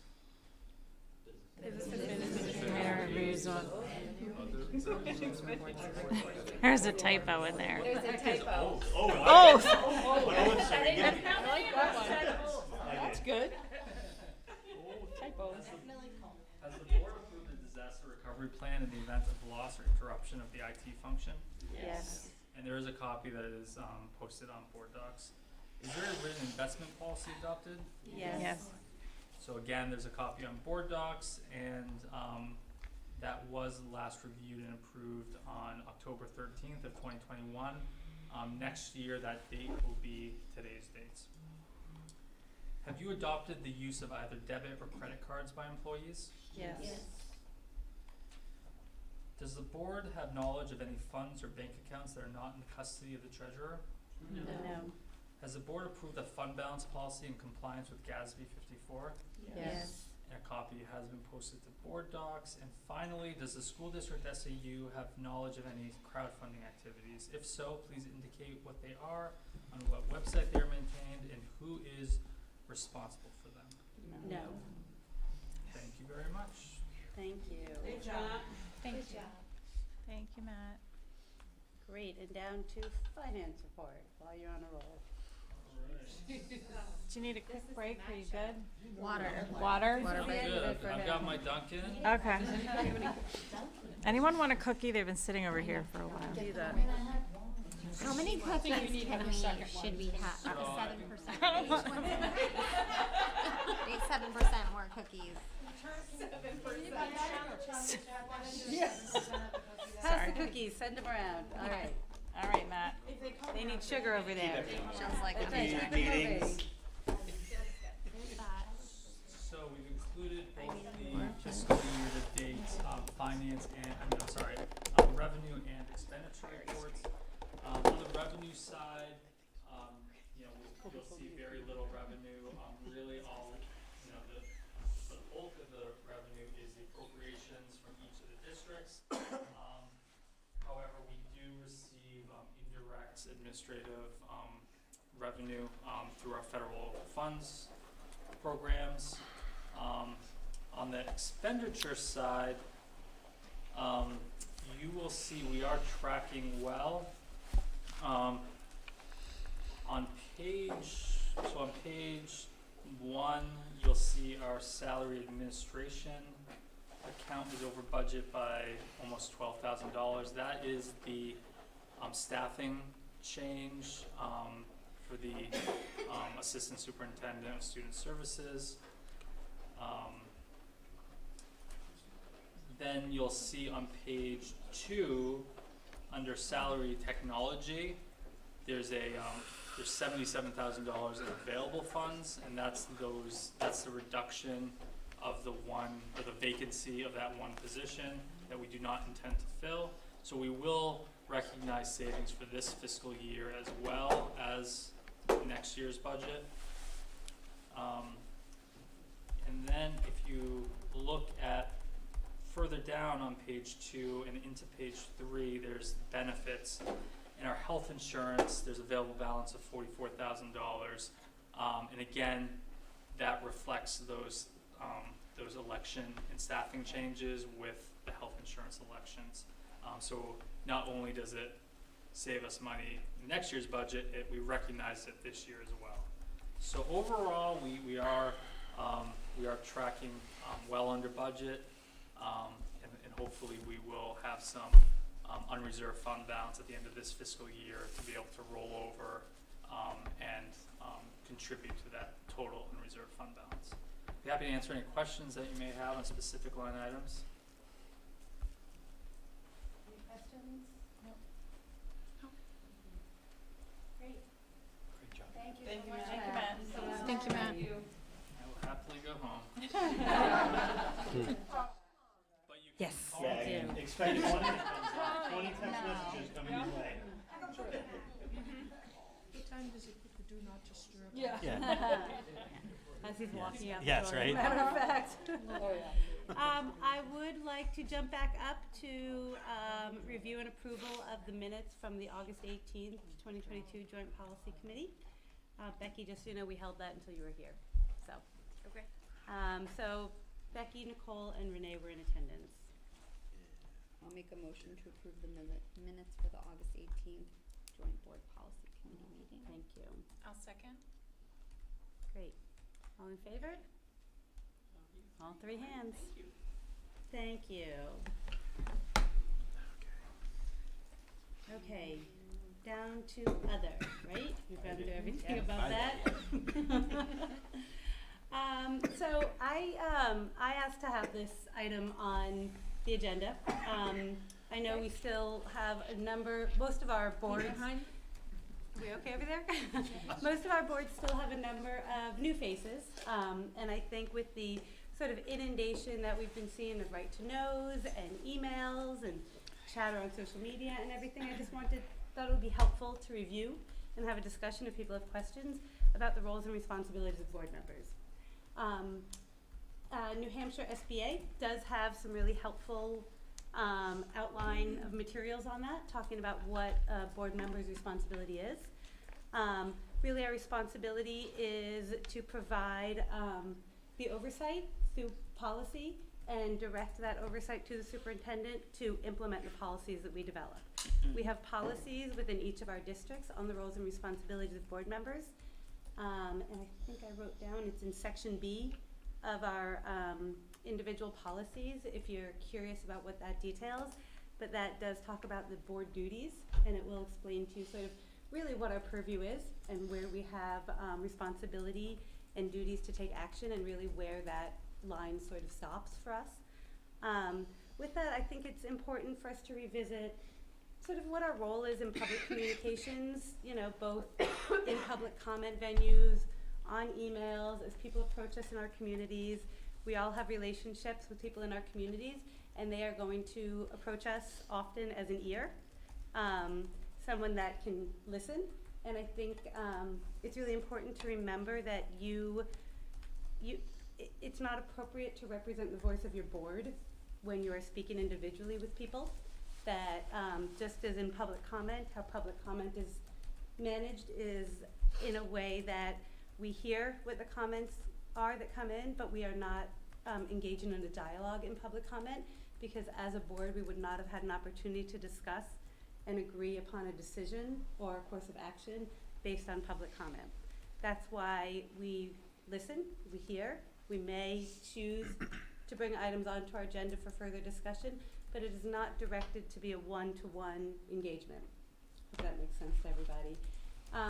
So I think it's really important when we are out in the public, when we see emails come through, that we're unclear of whose responsibility it is to reply to them, that we hold back as board members, and when in doubt, ask your board chair, ask Meredith. Often we are CC'd on a lot of communications, especially on the right to knows, but these are within Meredith's purview to respond to, and we are just sort of in the background of those, if that makes sense to everybody. I think that's especially important on social media. People may take what you put out there as the view of the board, or you as a board member, and not you as an individual. So I would encourage caution in social media. I know we've had challenges in the past in our town where board members would try and engage gently to provide clarity of information, and it would backfire on them. And it doesn't serve you as an individual well, nor does it serve your board. So I hope that makes sense to everybody. But in general, when in doubt, just ask your board chair, or ask Meredith, or Rhonda knows the right to know rules probably better than anybody. Better than you want to. Yes. Yeah. I know something that we've faced in Hampton Falls is criticism over our lack of response at times. So we've tried to just adopt sort of a best practice that it's up to our board chair to, you know, reply that yes, we received your email and we are considering it, or we received it and forwarded it to our superintendent or principal or whatever, but not to engage back and forth, not to provide any detailed response until we've had an opportunity to check in with our administrators that we're representing the stance that they feel comfortable with us taking. Happy to talk about this if anyone has any questions or concerns. I've compiled a little bit of information that I'll share over email, so everybody has it up front. I hope that was a little helpful. Yeah. Okay. Jill, if an email comes to the full SAU board as joint board chair, that's something you would either respond to or pass on to Absolutely, administration? yep. So I would either respond, or I would often forward to Meredith and let the person know that I've shared it with the superintendent. Yeah. Okay. One question. Yes. Or one comment. You know, as board members, it's, you know, the perception of the public is that we're their sounding board. Yep. Right? So like that's, how many times have we all gotten, you know, we elected you to be our, you know. Or cornered at a party or in a coffee shop. Right, you know, I mean, exactly, and you're not doing your job, you're not, this is, you know, you're supposed to be, and it's like, literally there's one line that you can say what our duties are, you know what I mean? It's As a quite school narrow. board, yeah, it's very narrow what we can do, and maybe just knowing that and being able to say that when you're out in public is that, you know, we're in charge of policy and whatever, budget, that's it, that is our job, is those two things, and that's it. And evaluating. Oh, Yeah. and evaluating. Hiring and evaluating. Which we come Right. to shortly. I think, yeah, Lisa, please. No, I was gonna say, I think one thing that was really helpful, at least in our meetings, is before public comment, we started to remind the public that we cannot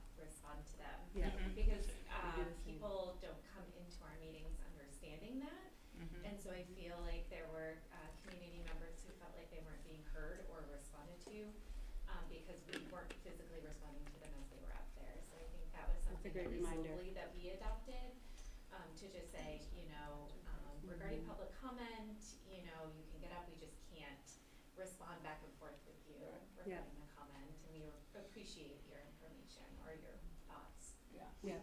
We started doing that too, and I think Yeah. I do think it's a great. Has it worked? Has it been effective?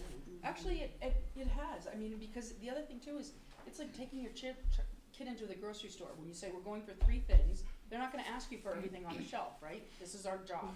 So when we sit there, well. I don't know what your kids are. It's proactive. So I went to McDonald's first, they got it. But it's just, I think, knowing the expectations and, you know, like, that's the whole thing, is if they know that it's not gonna be give and take, and that this is, public comment is for you to air whatever your concerns are, and we'll listen. Yep. And that's it.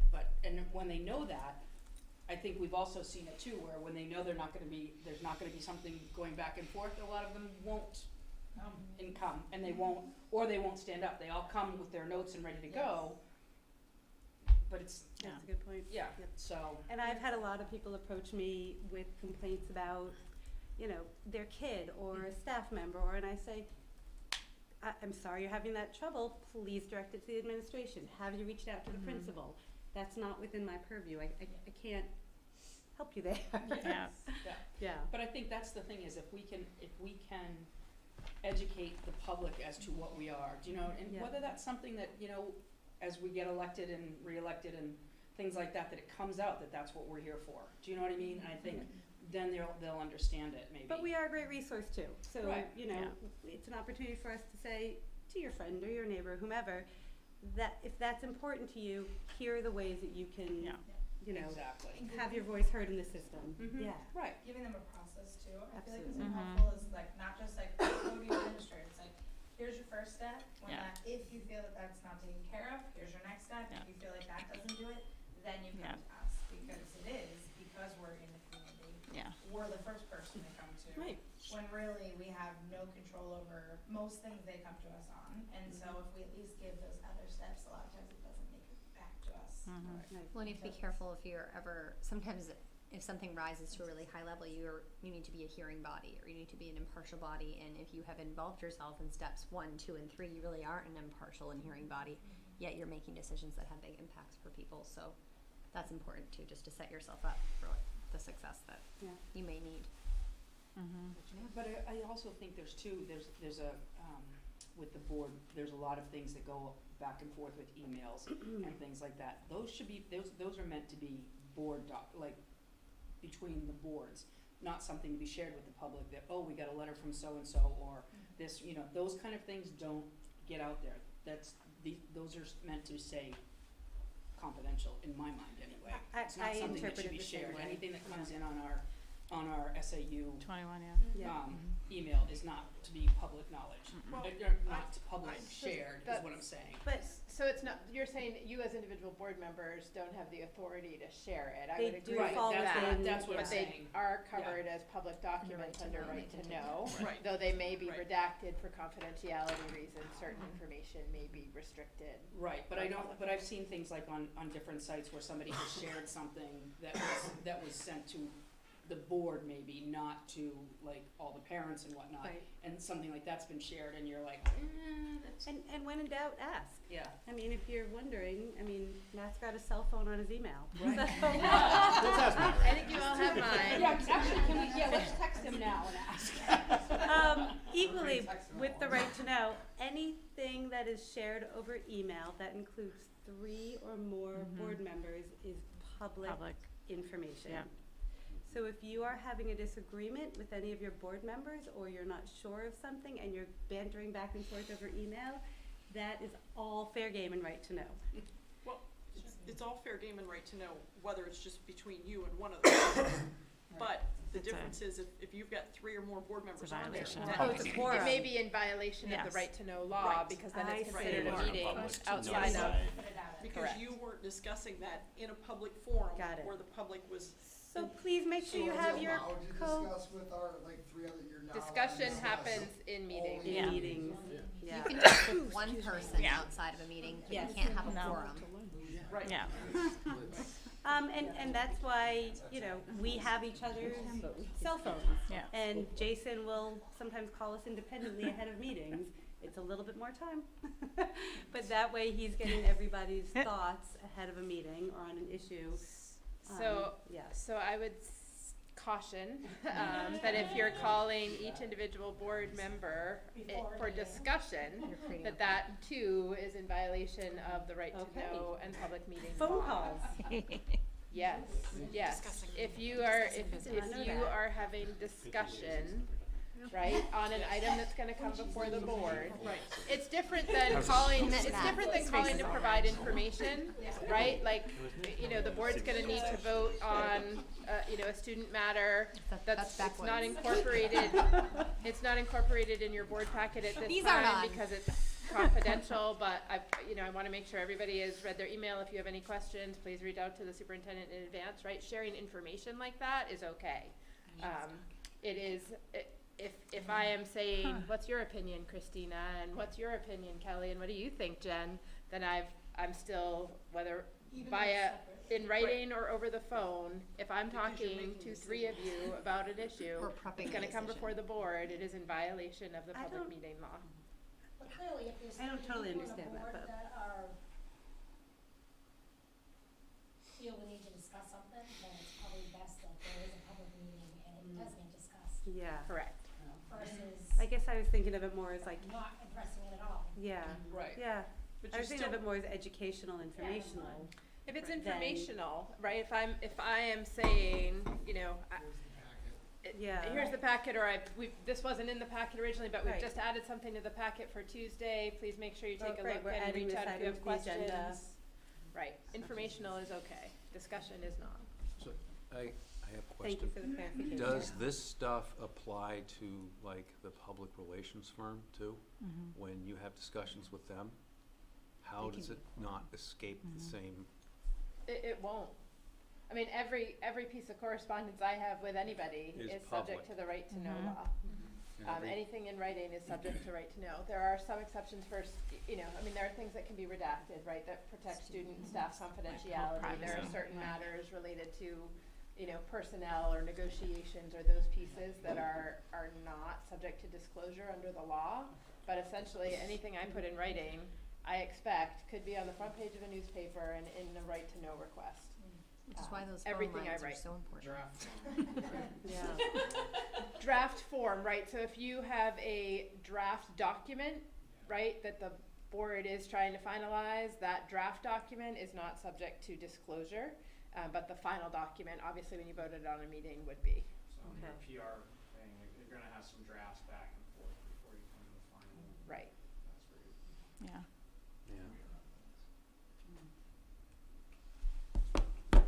Yeah, good questions that Yeah. Rhonda and I have a lot of expertise in right to know because we have both in our careers redacted and reviewed thousands upon thousands of documents. And I wish I were joking, but thousands upon thousands just in the last few months and That's over about right. our careers, many, many more thousands, so. Will that PR firm help with some of that, or no? But Not it'll take really. off some of the other time wasted efforts on your plate, maybe? Time used. Time used, I don't know, we'll call it that. Meredith, I'd just like to say the New Hampshire Time School Board used. Association has these seminars that we get emails on, and I did the Right to Know Law one, and it was extremely helpful. So if you ever have a chance to do that. I think, Jason, had you done the new board member one, or Patrick, had you? One of you had commented that on one, it. Oh, you I did did. the. Renee did. Renee did, thank you. Yeah. And I, even small, it might not be small, but I Yeah. took one of the Nobody else clauses in this room? that was talking about the written communication. I posted it on my Facebook page that had to do with the school board when I was running. Which is that any and all comments from myself are not representative of the board. You know, just kind of put it out there in writing and I placed it at the top of the page. I don't very often use Facebook or input and share, but at least it's there to know and to let people know that, you know, she could have an opinion, but she doesn't represent this board. And that's something that, you know, I can share. I don't know if I actually got a copy of the presentation, but you can all, you know, work with Rhonda and sign up for any upcoming webinars, especially regarding the right to know, digital communications, text, phone, all of that. It's just, especially as a new member, it was helpful. Yeah. Eye-opening, isn't it? Yeah. Yeah. Yeah. Maybe we don't want too many people to know about it, because then they won't run again. Yeah. I'm just kidding. I'm just kidding. It's okay, because you're gonna run. No. Don't worry, they suckered you people Yeah. every year. Honestly, it's one meeting a month and that's all. Sure. It's a piece of cake, right? You're past COVID, what could be next? Yeah. So thank you. I think that was an important discussion. Obviously, when in doubt, ask, because I clearly don't have nearly all the answers. So we'll move on to first read of policies. So we only have 3 policies here for you. These are policies that were removed from the individual districts regarding appointment of the superintendent, superintendent evaluation and goal setting, and superintendent professional development, because no individual board hires or supervises the superintendent, so those being recommended to move to the SAU policy manual. Great. Any questions? If you click on each one, obviously you'll see the proposed changes and deletions. And these will be a second read at the November meeting. Great.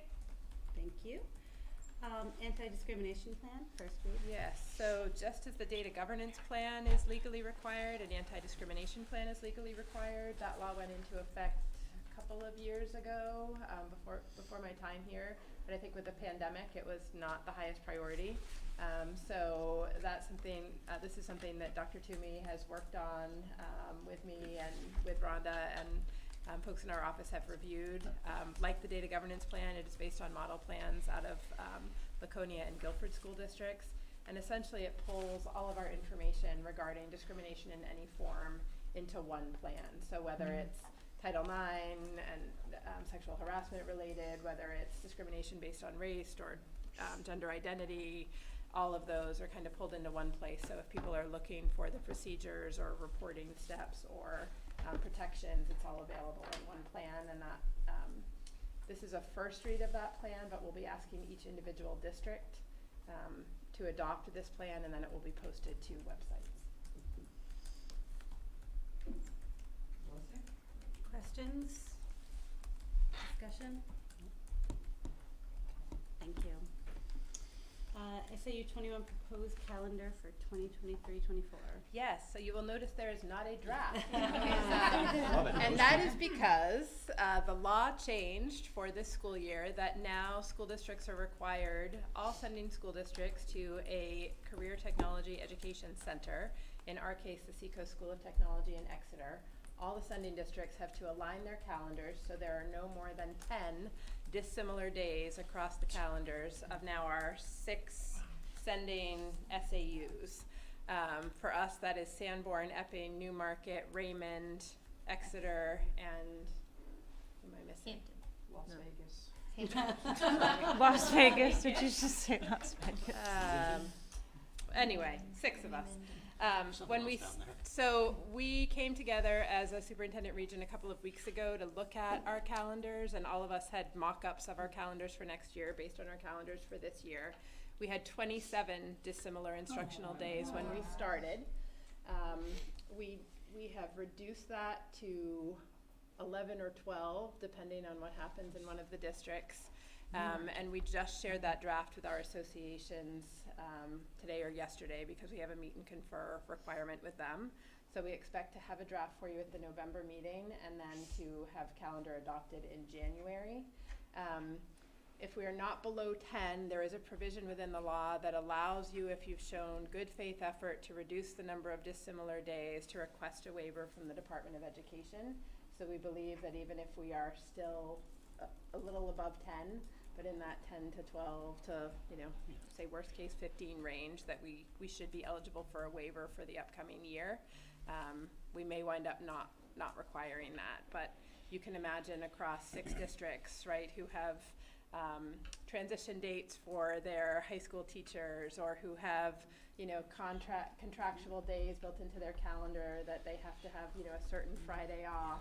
Voting in schools. Voting in schools, all sorts of challenges that it's difficult to make those changes. And early release days, even if one district releases 2 hours early, that still counts as a dissimilar day because the full day is not aligned. So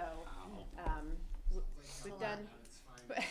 It says you can't have 10 dissimilar. Everyone be the same. That are 40 miles separating. Right. So the intent. Thank you. Oh, and Epping, that was the one I missed. So the intent of the law really is to make sure it's equitable for students who are attending CTE centers, so that they aren't having to go to school in their Sunday schools one day and in the CTE center another day, and having to go 190 days during the school year when everyone else goes 180. But it is complicated as you look across 6 districts, and again, with multiple towns, right, comprising some of those districts, including Exeter, Sanborn, and. So over the last year or two, we aligned across SAU 21 better than we had previously. Yes. Are we envisioning changes to that? No, Like our hope is to Wednesdays will still be our maintain a PD calendar days and- across SAU 21, but now it will be shaped by our requirement to align with SAU 16, 31, whatever the All other numbers are. Yeah. Sounds All fun. right. Does that help with transportation logistics, or does it? To be determined, I would say. Typically, if we have, if SST has school and we do not, we send a bus anyway, and vice versa. Well, not vice versa. Yeah. Yeah. They don't have to send a bus for us. But if we don't have school and they do, we provide a bus to students. But that doesn't matter in the eyes of the law. We still have to align our calendar. Gotcha. All right. Any questions? So we should be expecting a proposal. Draft next month. Great. Next, superintendent goals. Yes. So Jill and I met last week. Thank you. To review my evaluation from last year and work on draft goal areas. I will say these are still in draft form, and our hope would be to adopt these as well in November. But I identified essentially 3 areas, 3 goal areas for the upcoming year. The first is really, and I know these are coming around, a continuation of a goal from last year related to the strategic planning and portrait of a learner process. So we initiated that work last year, did some of the pre-work. As you know, we did some of the community engagement work already this fall. Our timeline says that by the end of this calendar year, we will have defined, developed, and presented a portrait of a learner. So that is the goal. I am identifying under that piece, and I've made connections to 2 of the standards on which I am evaluated, including Standard 1, which is really around vision and culture, and Standard 8, SAU and school improvement. So that's the first goal area. The second goal area, no surprise, is around family engagement and communication. You heard us talk about the development of, or our work towards developing an SAU communications plan, enhancing our efforts in that area with some contracted support. This year, I think the work is really identifying what are some of our communication needs and what are some of our communication opportunities. So, getting feedback from boards, communities, families around what are we doing well, and where can we provide more information, better resources, more timely communication, more effective communication, to kind of lay out a roadmap for the upcoming year. Because someone working on a contracted basis isn't going to be able to gather all of that knowledge, right? That would utilize our whole bank of hours. So we see that as sort of the preliminary step to utilizing that resource most effectively next year. Kelly, I think you commented about some of the work Brian's doing, right, with some press releases and trying to get positive stories out, or Christina did. But that's work we're trying to tap into in all of our districts this year, is to really highlight some of that good news. And to really work on the family engagement. I mean, I think in all of our districts, you've noticed like enhanced efforts to make sure we have staff or students at board meetings to do presentations. We see all of that as part of that work, reminding people of what we do on a daily basis in schools, bringing people back together, bringing people back into the schools in ways that we weren't able to do during the pandemic. I think, I know schools seem to have done a really good job with everybody. Ryan puts all this stuff out and having the students come to the board meetings with PowerPoint presentations of all the outdoor learning spaces that have gone up in the last year or so. I mean, it's you're like, man, I wish I went to school in times like this, or see them compared to like what other people went through. But I definitely think that's important for you guys to get that stuff out, because it makes a world of difference to see how much fun everybody's having and how excited they are. Instead of people always pushing the negative, stuff. But I think you guys are doing a good job with that stuff. And it also helps ultimately with getting the public on board with. 100%. You ask them for money. That's and right. You ask them for certain things. If all they're seeing is the good stuff, hopefully, they check yes instead of no.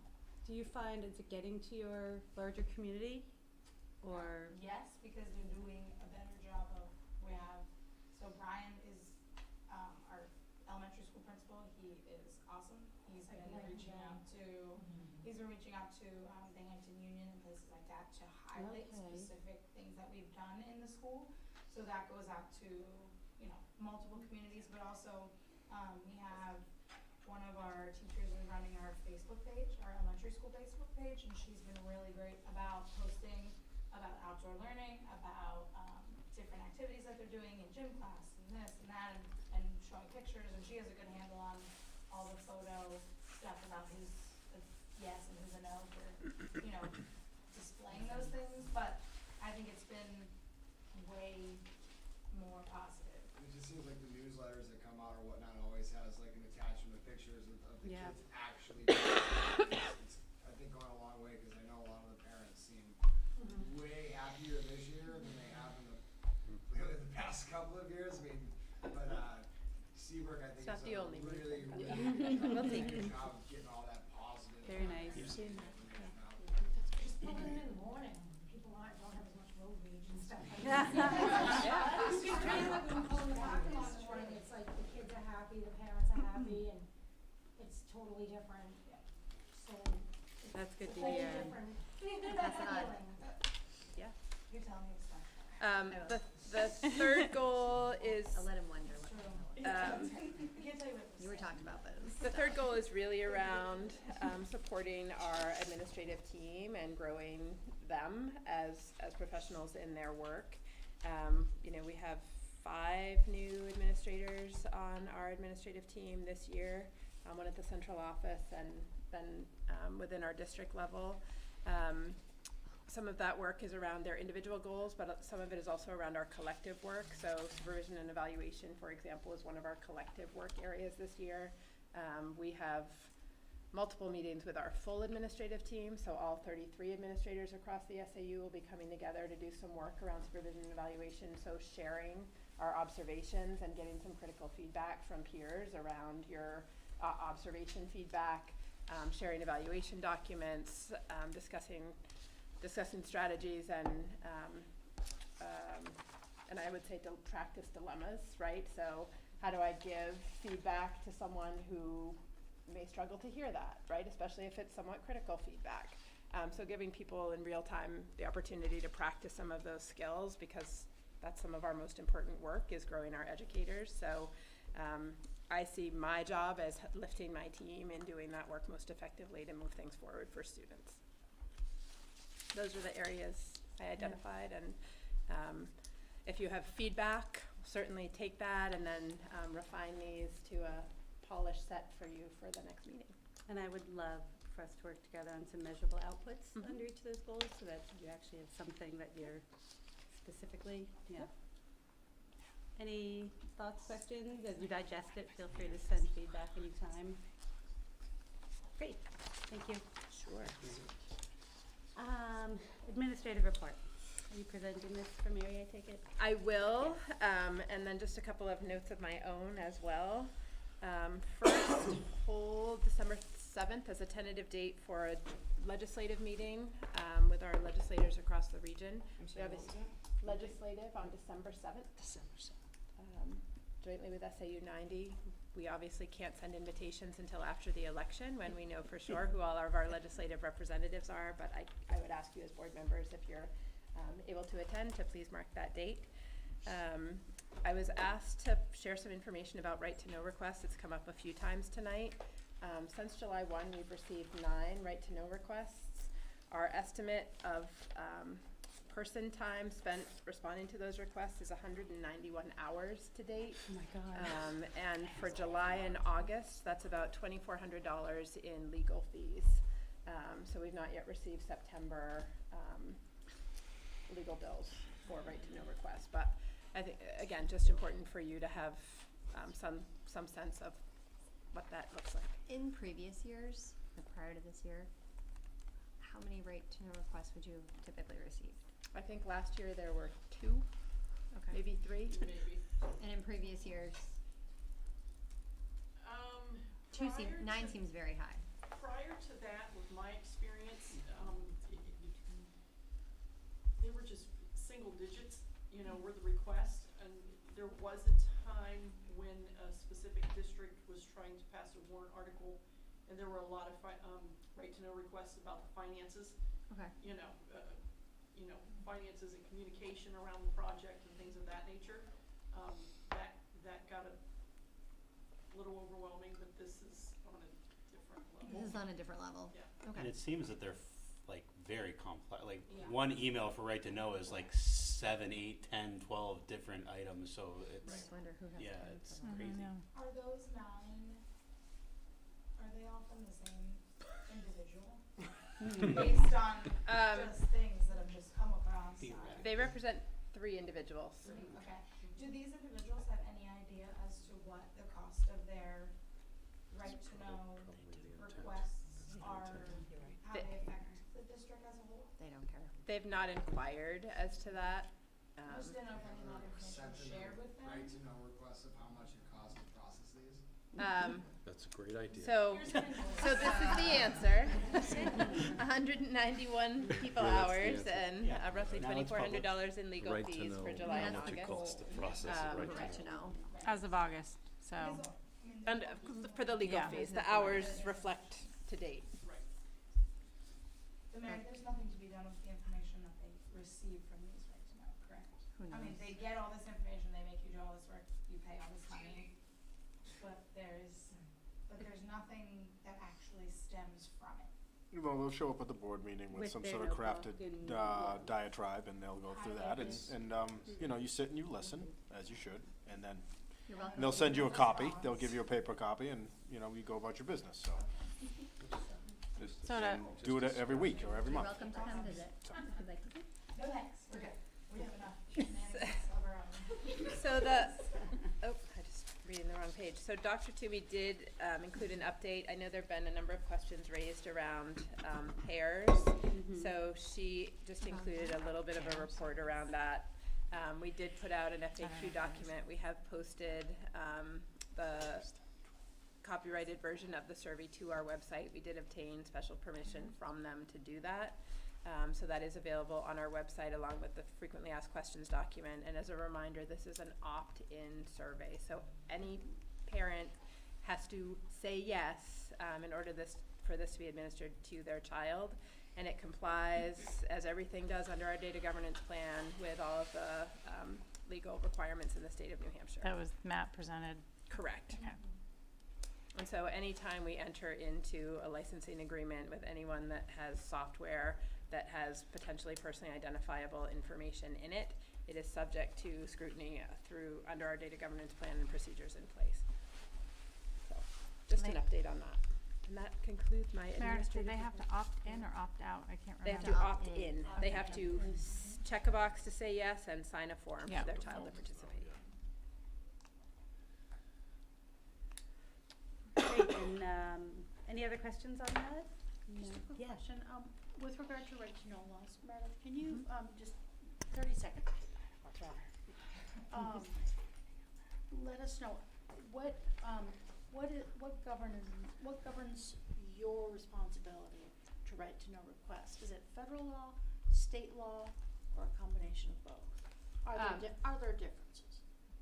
There are differences. Most is governed under state law, I would say, because we are a state government, not federal government, although special education pieces are potentially considered federal government. I would say there aren't significant differences with respect to the requests that we've received. Most of the legal questions we have about requests sometimes pertain to the confidentiality pieces of information and what is subject to disclosure or not.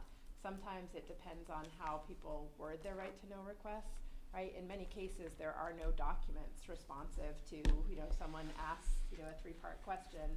There's not going to be a document per se that we have, an email or a contract or a letter or a memo that answers those questions. So often the response is there are no documents responsive to your request because we only provide records that we have in existence. We're not required to create new records, right? So it's not requiring us to then write a 3-page essay to answer their specific questions. That obviously is somewhat complicated because you want to answer questions, right, as a government entity. You're not trying to hide information, but there's a balancing act of that. Obviously, when you're already spending 191 hours in your office over a 3-month period, you have to be thoughtful about that. But in response to your specific question around differences between federal and state, I would say we feel largely governed by the state rules and that there aren't significant differences between the federal and the state. One follow-up. I'm wondering if this might be a topic of discussion when we have our legislative meeting. Certainly could be. I'm just wondering if there might be some relief there, some enlightenment that we could share with them, just so they're aware of the burden. There has been legislation passed within, I think it actually passed last year, to create an office of an ombudsman for right to know requests. Okay. There was no appropriation for it, I don't believe, in the last fiscal year, so I don't think that position yet exists. And I think it will be a difficult position to fill because the person then is in the middle of the requester and the responder trying to sort out, is this request overly broad or is it not? And if they're not answering that question in the way someone believes it should be answered, right? I think then they personally are subject to lots of abuse and challenges. And I'm sure you guys have found in the ones that you see in your emails, they can be quite vague and broad. I mean, they're like fishing expeditions, some of them. So it casts a very wide net, which accrues all those hours. Which is just too bad. The first one come across and was like, this does not look like anything I need to respond to. So that's my pay grade. After scrolling for you several do have minutes. policy. You do have policy that cites the laws and our responsibility. For example, we can't destroy records, right? We have to follow our records retention policy, but that direct any right to know requests through our office. So we are weighing in on and responding to those. It does, those 191 hours are just the time within our office. It doesn't include any time that building administrators or educators may have had to provide documents as well, because we didn't collect all of that for this purpose, but we are trying to track it within our own office. I'm just hoping we can support any sort of proactive steps to help in the management of this. No, I think that's a really good point. Thank you. Thank you for spending all that time, so we Yeah. I really appreciate it. Let's get that 7%. Did I get a little yeah, seriously. That's where 7%.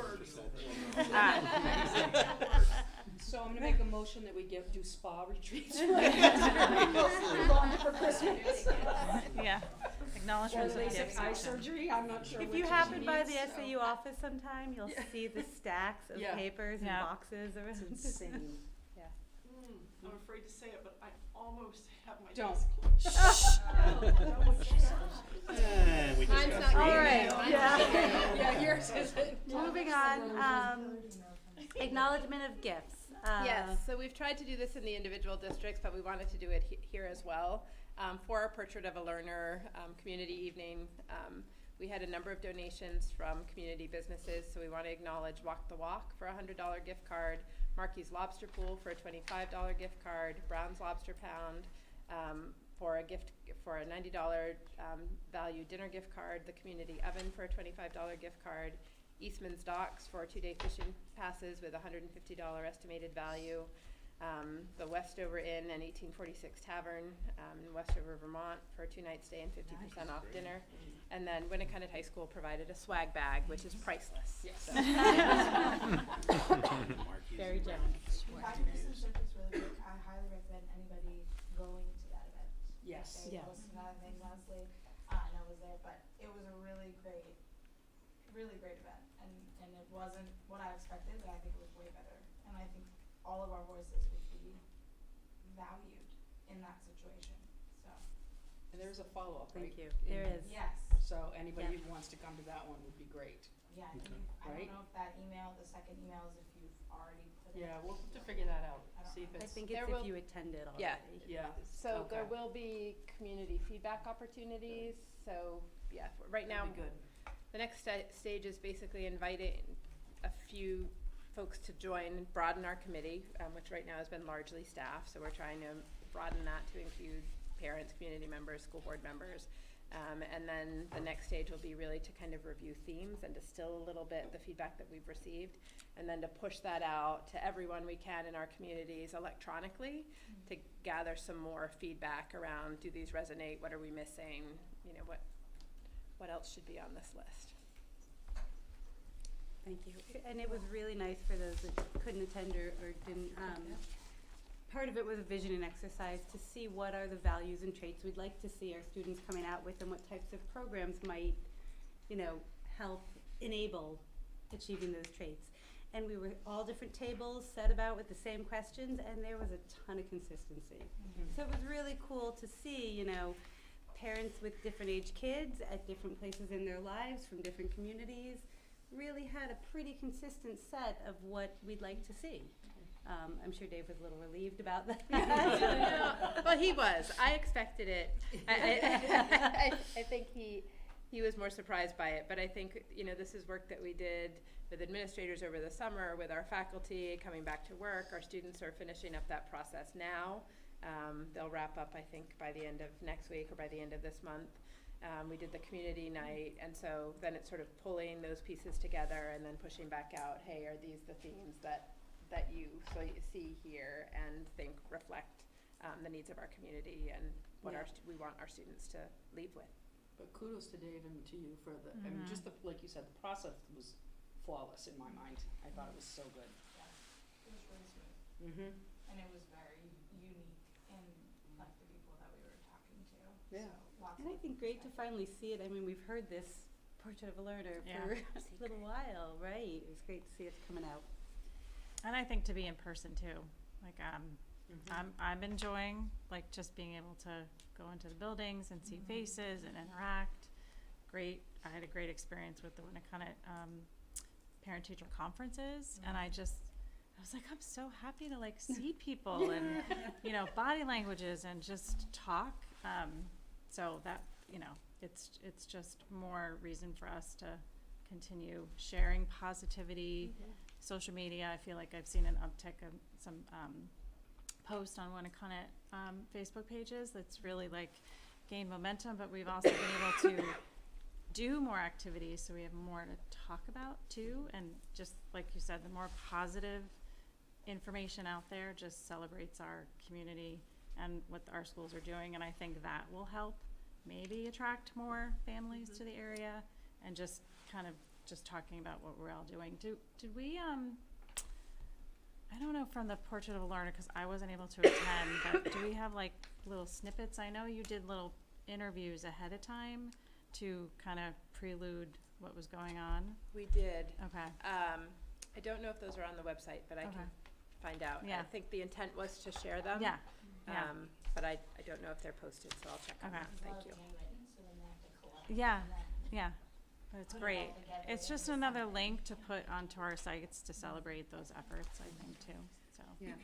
And I would encourage administration, if you haven't already, to involve board members in like fun activities. So we get emails emails to say, hey, if any of the board members wanna come, we're doing a fall festival, you guys can be a part of it, you know, those things. And I think if ever there was a way to be a positive, visual for the board, that it's those kind of things that, you know, kids notice and then they go home and they say, oh, yeah, you know, if they know who you are. Yeah, well, and I think the If they know you're somebody's opportunities. mom, that's all. Yeah. It does. Can we make a motion to adjourn? I mean, we're all just, Almost. we're just chatting. We've been here. Future meetings are Yeah, listed so- there. We have nothing in non-public, so yes, please. Motion to adjourn. There you go. All right, all in favor? All right. Thank you. See you